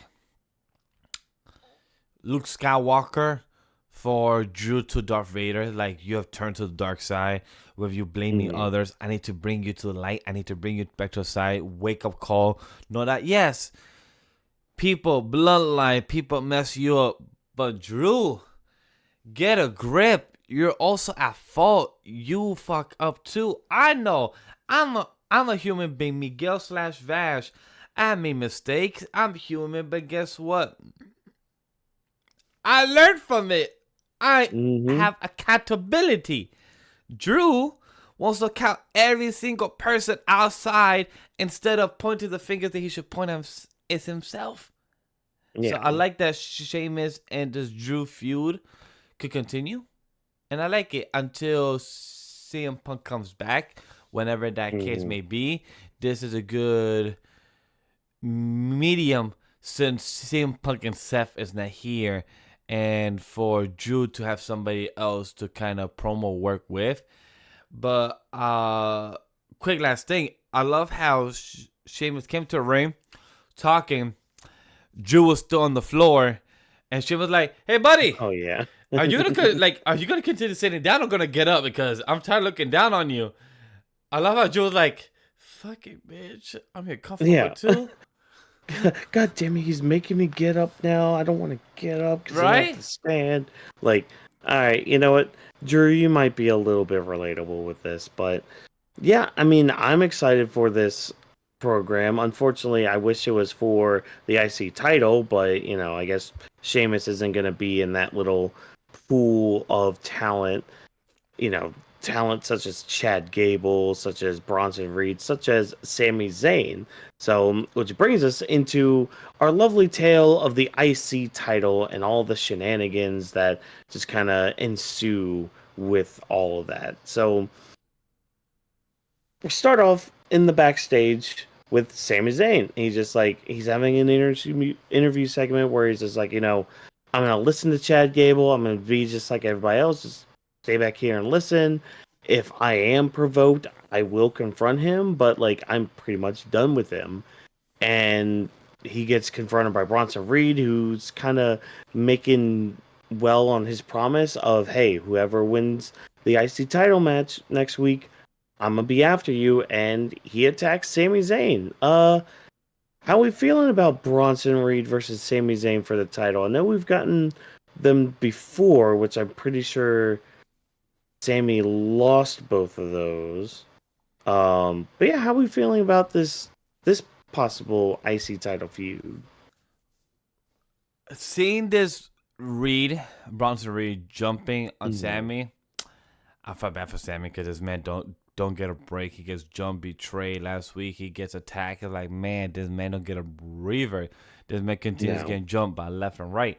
So with that being the case, is proven to my point I said earlier in the beginning, an hour and some change ago of this podcast. We have stakes. We have consequences. Promos work are behind. I love how we have Sami Zayn. Can you do an interview here right now where anybody could jump you behind the camera? So let's just talk. Bronson Reed comes here. Hey, what do you want to talk about? Oh, you also want to talk about your IC title. Guess what? Bronson Reed jumps Sami Zayn right in front of him. So I love how that's all part of the story, knowing that we are in a stadium, we are a part of the locker room. But these superstars could also be walking around said stadium and could interrupt these promo work, these presents for the champion, and that's what happened. Felt bad for Sammy. That's honestly it's like, yo, Sammy, Yeah. you don't deserve this, but you gotta go with this. As what Gunther said, you are the title. You have a target behind your back now. Everyone wants you. You are not the hunter no more. You are the prey for the hunters. Exactly. So, yeah, we'll just have to wait and see with more of all of that, at least with Sammy and Bronson Reed's involvement with everything. I'm sure we're gonna get our match. Probably next week. I doubt it's gonna be in. Oh, I guess they could make it at Backlash. They I don't could. know. We'll just have to. Yeah, we'll just have to wait and see where they decide to put it. But that was Sami. That was basically all Sami Zayn did tonight. Like he was in no other segments. It was just that short little couple minute segment with Bronson Reed attacking him and Sami Zayn just on the floor in pain and agony. And with our pain and agony came a pretty big heel turn from last Yo, week because Watkins is Chad hitting the Gable, transitions tonight. He's hitting it right? smoothly. Right? Look at me go. Look at me going with like 20 hours of sleep. Well, no, excuse me, 20 hours of being awake from sleep. There we go. Now we've done it. We've mastered the art of English. But yeah, Gable so got booed. Like, Gable, yeah, get the hell Gable out of got here. booed. And your suit Yeah. and tie trying to be like Cody Rhodes. We don't like you. You fake ass short dude like Cody Rhodes. Oh no. He he perfectly exemplified a gym school teacher, or like, yeah, a gym teacher at school, like, especially with like the bullying of his own students. It's just like, dude, like, I get being like, this is the whole opposite thing we were talking about earlier about like friends being real with each other. Like Sheamus and Drew, that makes sense. That's like, okay, yes, I would talk to my friends like that because, hey, you're fucking up and this is why, and it's justified. But But this is hazing. This is like borderline almost hazing because like once Chad he Gable, yeah. once he went to Tozawa and he made a fun of Oh his no, dance, that hurt me. I'm like, no, I love his dance. We haven't seen his Tozawa little was a left, gem. right, Yeah, just like, eh, eh, eh. Like that's so How do you cute make and fun of my adorable. boy? Right? And then putting down Maxine so hard. Like, hold on, what did he say to her? Hold on. Should be wins. Maxine, sweet Maxine. She's pretty. He called her dumb right to her face. Like, what? She's not dumb. I mean, she might be ditzy as a character, but I don't think that really counts as being dumb. Yeah, it was interesting. And with Otis, I feel about Otis. It was interesting his character. He chose to stay quiet because like that's his number one supporter.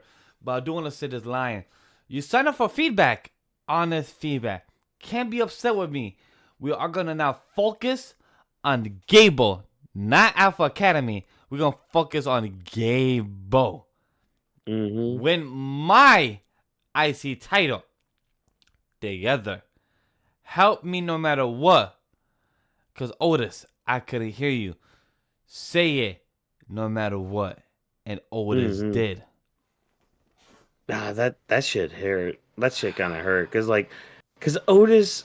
First of all, the chants for Otis were just deafening. Like, this man is still hella over, even from like back in the pandemic era when he had the whole stuff going on with Mandy Rose and all that stuff started happening with it. But like, this man is over as hell. But like, he's also the nicest person you could meet. Like, I've seen, different videos and all that go around of just him backstage. Yeah, just being a joy to being around. Just like that light that everybody needs. And like, The most funniest is him mispronouncing Evil Sky, her name wrong. Yeah, my fault. I forgot what was the name he thought she was. Like Leo. Yeah, like Leah or Leah, and he add extra letters, and Xavier was like, "No, Oh, you're wrong." Poor Otis. He was like, "What? I've been doing this for years." Oh But my gosh. talking about years, when Chad Gable said, "My prize pupil, my Tiffany Otis, you are my biggest disappointment." I'm like, you bitch, Chad Gable, how did you? Because no lie, he had me for that second. Because I thought he was gonna set up like, "You're my biggest accomplishment, but my biggest disappointment at the same time." That's what I thought he was gonna say.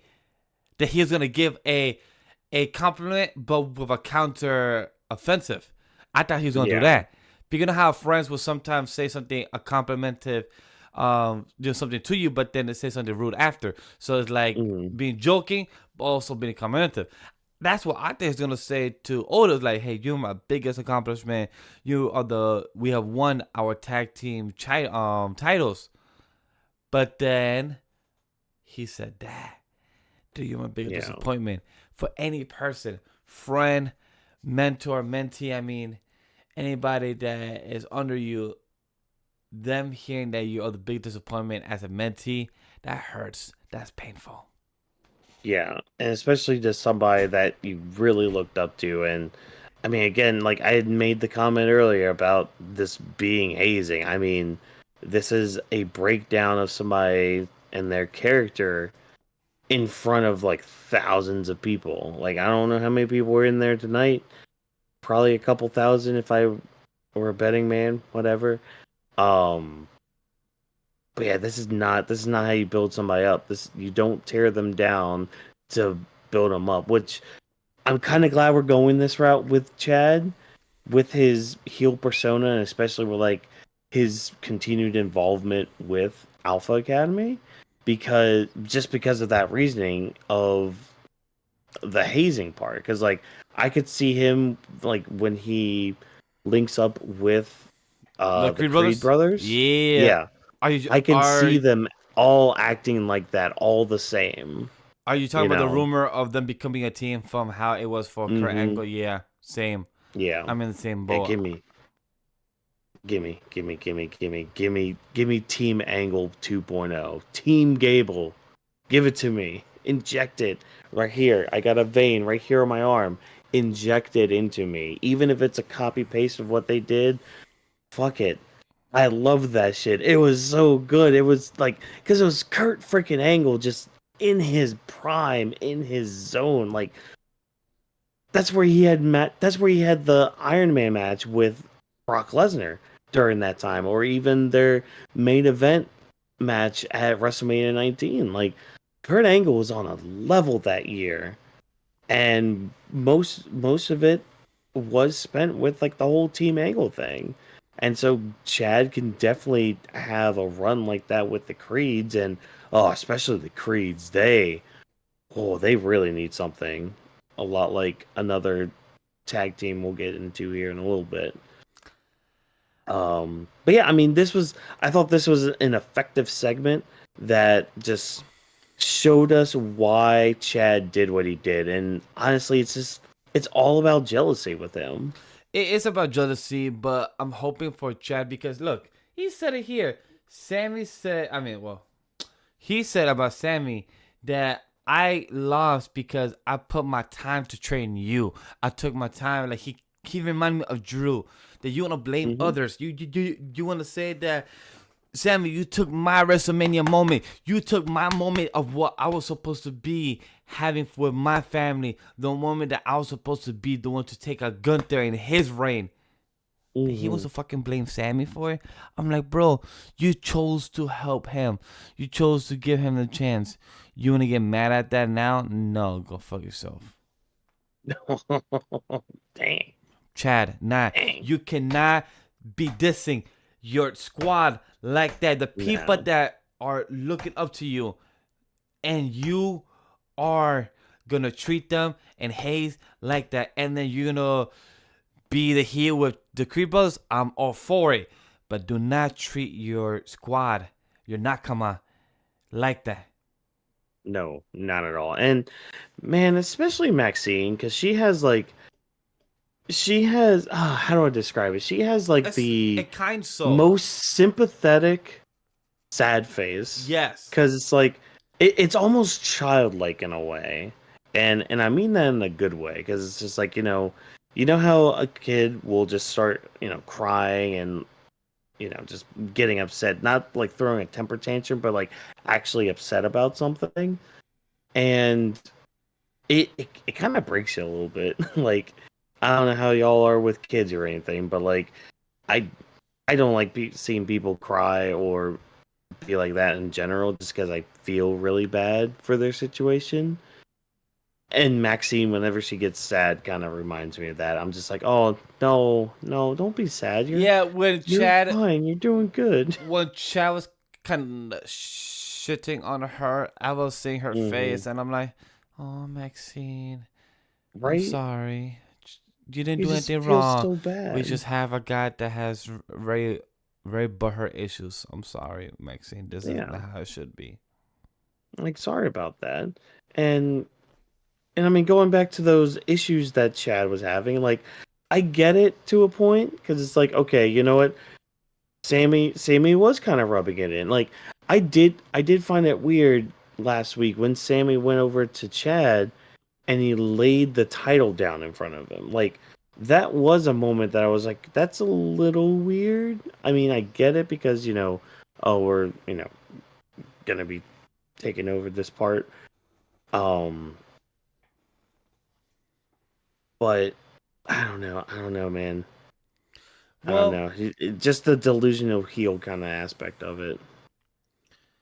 but what I do know is the last segment of our night. It Mm. is the only match that doesn't have a full promo or story behind it. Yeah. It's literally the only match. Everything we discussed, it was a Judgment segment. It was a Alpha Academy segment. It was a Imperium segment, and it was the Women's Battle Royal. So a lot happened, but everything was in its own self-contained bubble of relations. This one is the World Tag Team match between Awesome Truth versus DIY. Yes. And you know what? This match was pretty awesome. It was good. Ain't that the A few truth? like oh, it's the awesome truth, if you will. But not gonna lie, I am anytime DIY is gonna be in a tag title match, I am gonna be rooting for them because I want them to have those titles and to excel and do wonders with everything. Because they are a good tag team, but nah, we gotta have them lose to Miz and Truth now. So yay pushes, I you hope know. I hope this fight becomes a pay-per-view in Backlash and DIY takes the W because I think they Mhm. deserve the what's the word that Triple H uses, the highest of stage of them all. Like, that's usually, meant for WrestleMania, Money in the Bank, but still in Yeah. a pay-per-view stance like Backlash in France, it'll be a great opportunity for Awesome Truth to lose there with DIY, and I hope it happens because Mhm. that'd be a great conversation for DIY. Yeah. Yeah, because I mean they're all friends and all that. We even see that, during these entrances. I mean, we have I don't know if you saw this or not, but Johnny Gargano was kind of dancing a little bit. I did not see Uh that, but I love the music. Archer just coming out rapping and just getting the yep. whole crowd just saying, like, just being involved, and just the Miz just being the hype man that he is. It's like, yeah, we in it, yeah. Hmm. Archer's doing his thing, we along with it, yeah. So I just love it. Yeah. And I will say this, the World Tag Titles, they didn't look as bad tonight as they did on last week's show. Hey, Cuz let's just speak how it yeah. is as spades. The SmackDown titles are the best looking titles right now in the whole division. I mean, yeah, like there's no denying that part. But Chat, if you you know didn't what? watch our Yeah, SmackDown conversation, go check that out. It's on low on views. Go support it. Go see what happened because yeah, those SmackDown titles are fabulous. The Raw titles, now I'm like questioning is like, what does the red need to be there then? If the yeah, SmackDown was never supposed to have the blue, why the fuck do we got a bright ass red on the title for? yeah.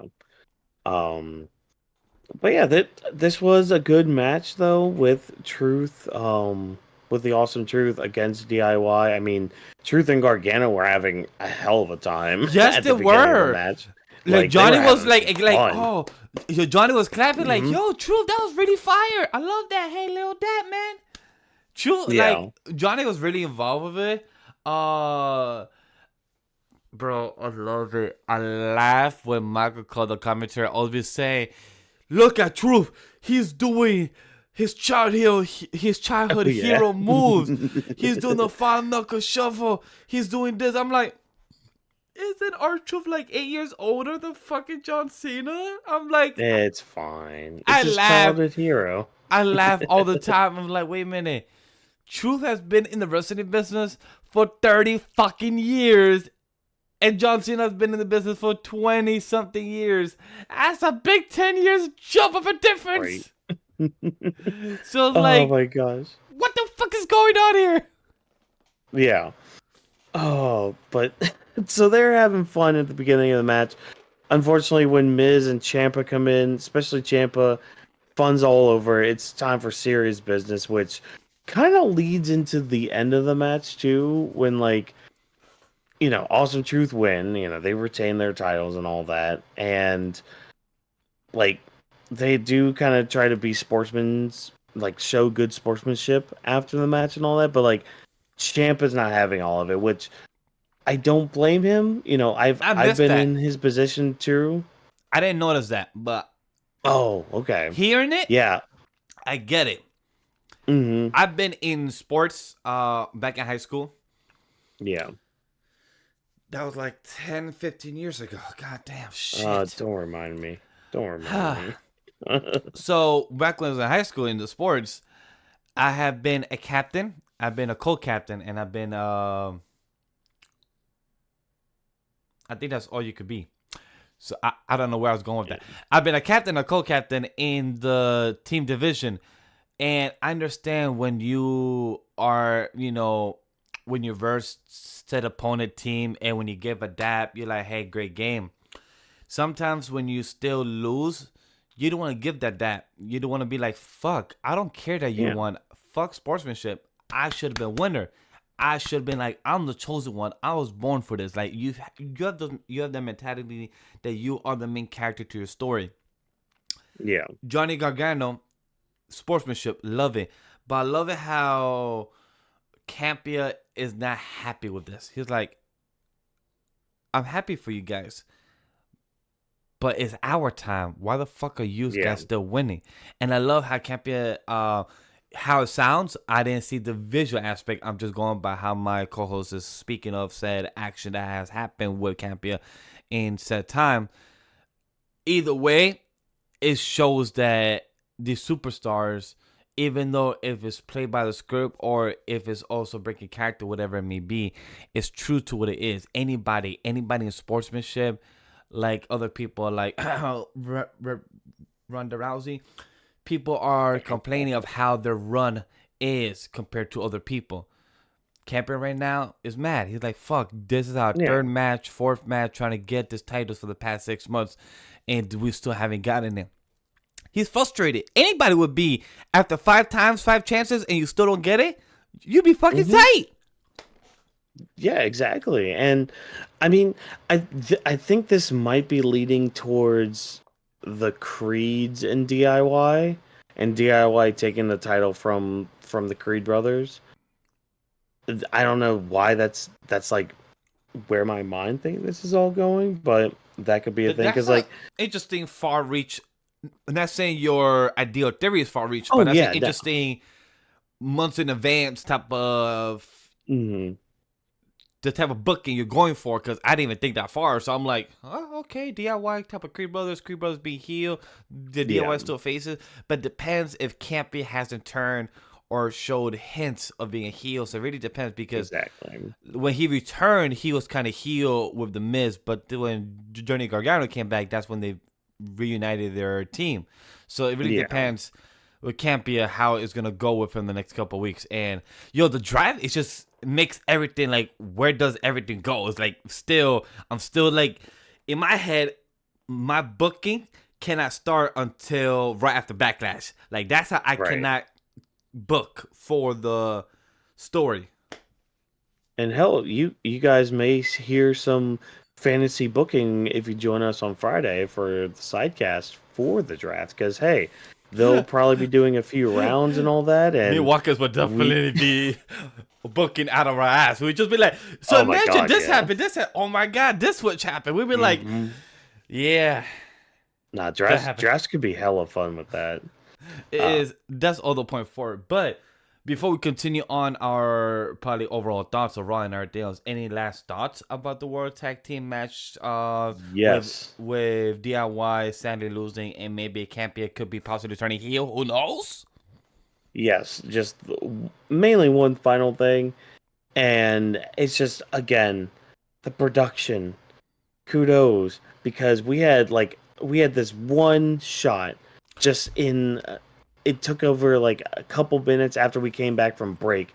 This was probably the best way that they've done this so far. Just their one single shot, but what they did, because okay, if you guys remember with not Pete Dunne, freaking dun, whatever. The Town Down Under? Tooth guy. No, the dude who ran production for WWE before this. Are you talking about Kevin Dunn? Pete Dunne. Kevin Dunn, yes. That bucktooth guy. Anyways, I do not remember. I don't know him, but good thing I have a good memory because you guys have spoken about him so much where I'm like, that's his name. I've completely blanked on his name. But anyways, Kevin Dunn. So one of his things was like the whole camera going in and out, like zooming in and out and all that, like very quick and all that shit. So we had a little bit during this single shot that we had, but it was the cameraman did better. It exactly. Why? Because the cameraman kind of took his time with it, and you can kind of tell he wasn't like jumping or anything with the camera or like anything like that. Like he was just like easily going in and then coming back out, and then he would easily go back in. Just like it would actually enhance the action that was happening in the ring. You know, I love how just being slow like that. The way I've seen the production work of Raw and SmackDown since I started watching back last year or end of 2022, the way I have understand Kevin Dunn editing or production, I felt like it was like a YouTube reality TV type of style of production. Mm-hmm. Like the quick cuts, the quick edit, the quick zoom in, the quick zoom out, and get it. Now will come production of storytelling of pro wrestling. No more sports entertainment. I love how we are having the production feel like it's being filmed like a reality TV, but being told in a cinema style of shooting. Mm-hmm. Because for anybody nerds or anybody that loves movies or knows at least these terminology, what Watkins said about the going in and out, that's literally a film term of panning in, panning out. With imagine if you was on a dolly, you're bringing the dolly closer in with the camera and then zooming out. When you have it as a camera, like our camera crew on set, that they're either holding it here or they have a steady cam. A lot of those people are carrying 30 to 80 pounds of weight constantly all day, and I gotta give props and appreciate for what they're doing and the improvements that they're fucking doing, because to see cinema style shots in pro wrestling, in sports entertainment overall, and being done, executed much better than in previous head of director, aka Kevin Dunn, and see how much being executed so much better is fucking brilliant, and I love it. Because the shot, there's another shot I want to give a shout out to.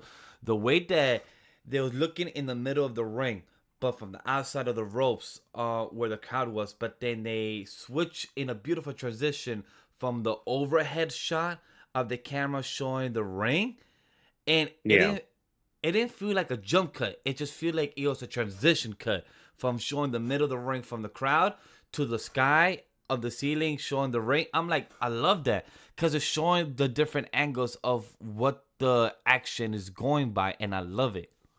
Yeah, and plus, you know, they're still experimenting with a lot of things and like a lot of different ways to kind of present the overall product. And again, I gotta give kudos to WWE and their production crew right now, because like they're actually trying, and I can commend things that actually try to be something. But yeah, I mean, after one truth crushing finale, which is a really cool name for a finisher. It is. I fuck with it a lot. Yeah, I heard it when Michael Cole said it. I'm like, yeah, I fuck with that one. Yep, I was like, oh, okay, yeah, cool. I can get on board with it, and plus, it looked pretty cool as well. But yeah, that's It, what's closed the deal. Again, Awesome Truth 1, look, DIY if the being Miz, half sportsmanship, but it's all if the good. Miz and Truth do lose within the next month of or the next 4 weeks, I want to state this: please continue being a team. Their dynamic, their Hmm. relationship really has elevated them, and the Miz doesn't feel like he's a joke in the main roster. He's actually being in the front line, and with Truth, it gives him more light, it gives him more segments, it gives him more comedy, and it just goes along with that. Like I said, I'd love to see the Truth Crusher finale a bit more, just to see the tag Yeah. team type of style, and they work very well together. The chemistry works smoothly, so I'm all for it. Continue working together, like what Deadpool says. Let's fucking go. It's awesome Truth time. Oh man. So yeah, I mean overall, I mean Raw was it was fine. I mean it was just kind of middle of the road. Like again, we're in that weird time where it's like we're finishing things, but we also gotta like we can't also start anything. So let's just keep things short, simple, to the point. We're still moving along with a lot of the weekly stories. Still, giving us little tastes of what's to come in the main event, all that stuff. But like, I mean, overall, that's kind of what I thought of Raw. It was just all right. So look, I think Pat McAfee said it best on his show on the Pat McAfee show on ESPN with Cody Rhodes there. I think Pat McAfee said it, and I think I said it last week SmackDown or Raw as well. That this is the off season. Not saying that this is the Hmm. season or the week that the content from WWE is the boring time, no, or the Raw after Mania, no. It's like the transitional period of your season of 52 weeks episodes, because people need to remember Raw is a 52 or 50 episodes Um, if you wanna actually have a correct number. It's like 49 to 50 episodes yeah, of Raw and SmackDown weekly in a year. So the first 3 episodes is like the build up to your new season. We are literally on the 3rd episode of Raw, guys. We're in the yeah. 3rd episode after fucking WrestleMania, and y'all wanna bitch and complain? Yeah, like there's going to be a lot of the slow burn. I mean, Look, this was to be expected after that WrestleMania. Like, this is and a I'm not just talking about Cody's stuff either. Like, this was what we should have expected the whole time. this Like, is we're going like to a be having slow burns. 7/8 of an episode out of 10 for Raw. Is that bad? No. This is not like a fucking Raw after Mania of last year that was like a Hmm. fucking 2 out of 10. That shit was trash. But this is Yeah. still an entertaining episode in the reigns of Triple H. The commentary was funny. The relationship, the dynamic with everyone, the promos, the mics, everything was good. Everything was hitting. Could it be that me and Walkers are just sour because of the battle royal of the women's? Could it would have been different if it was a tournament where me and Watkins could have been more hyped to come into our show and discuss the beautiful matches of what a Yeah. tournament of the women matches for the world championship title for Raw? Yes. But guess what? It's not sunshine and fucking roses here. We have to deal with stupid decisions from a Unfortunately. company that, damn, I don't know. I feel like I'm angry tonight just because of this. I feel like I know, right? I'm just like Right? extra It's like, salty. It's like I feel like I'm I just, don't, I don't know what it is. It's just there's just a lot of negativity with this Raw. It's like again, not like anything was god awful bad. It's just like it just was fine. Yeah, like Like again, solid it 7 out of 8. It's yeah, just like, what do you want? Every week to be a 9, and every week to yeah, be hit banger after banger, burger after burger. No, guess what? yeah. Sometimes you have to get a salad, and this is what we got. We got healthy salad tonight. We still got a dessert. It was solid. Could have been better. Women battle royale. I'm not gonna give up on that. I'm just excited for draft. Just give us draft. Yeah. Just give us backlash. And then Triple H. Let's go. Banger after banger. Raw, SmackDown, NXT. Let's go. Exactly. And we are gonna go there. Hopefully we'll go to many good places, but that just about does it for us here. So, speaking about going places, Vash, where can all these lovely people go to talk to us and to see us and be social with us? Where can they go? Before we give the plugs once more, I want to give a quick thing that I forgot to say on the Ooh. SmackDown show this past Friday. My God, the fight between Ilja Dragunov versus Javon Evans last week. If nobody's seen that Oh, fight, this man yeah. came and executed. This man literally came to work and learned on the fucking job. If you thought Right? that you gone to work and learn on the job, I will show you this fight. Like, yeah, I thought I've gone to work and dealt with horrible customer service, dealt with horrible shit, dealt with horrible celebrities and things I cannot ever speak of NDA. Unless you're a friend, you will find out. Other than that, I will never speak of. But Javon Evans fucking executed on that fight, and I want to give that quick highlight because it just triggered to me in the head when we were speaking about our overall Raw, and I wanted to give the quick shout out to Javon of how much an amazing work he did. Even Idra Dragunov also, tweeted great remarks. This boy to be only fucking 19/20 years old, he's fucking going places. Like, continue on this Hmm. route. You're going places, my guy. Yep. You No, walking want I to say anything about agree. that as well? Yeah, no. He is one to look for in the future. That's all I'm gonna say about it. Like he is one that you're gonna want to pay attention to for a while. So, nah, that's all I really got to say about that aspect of it. But if you want to Yeah. continue hearing about our aspects of about these tourist conversations, definitely go follow us on social media because we will not be live doing NXT coverage because we will be doing another recording of a podcast. But what you could be following, because maybe after said podcast, maybe I would be watching said match of NXT Trick Williams versus AJ Dragunov for a I Quit match. So most likely Trick Williams will be winning and he will be whooping that trick. Whooping that trick. So you should be following us down below right there. It says AniMa W3 Studio at Legendary Vash at Drop This Box and at Watkins MW, because you should follow Rome with a Dot, the YouTube channel that he made for his music.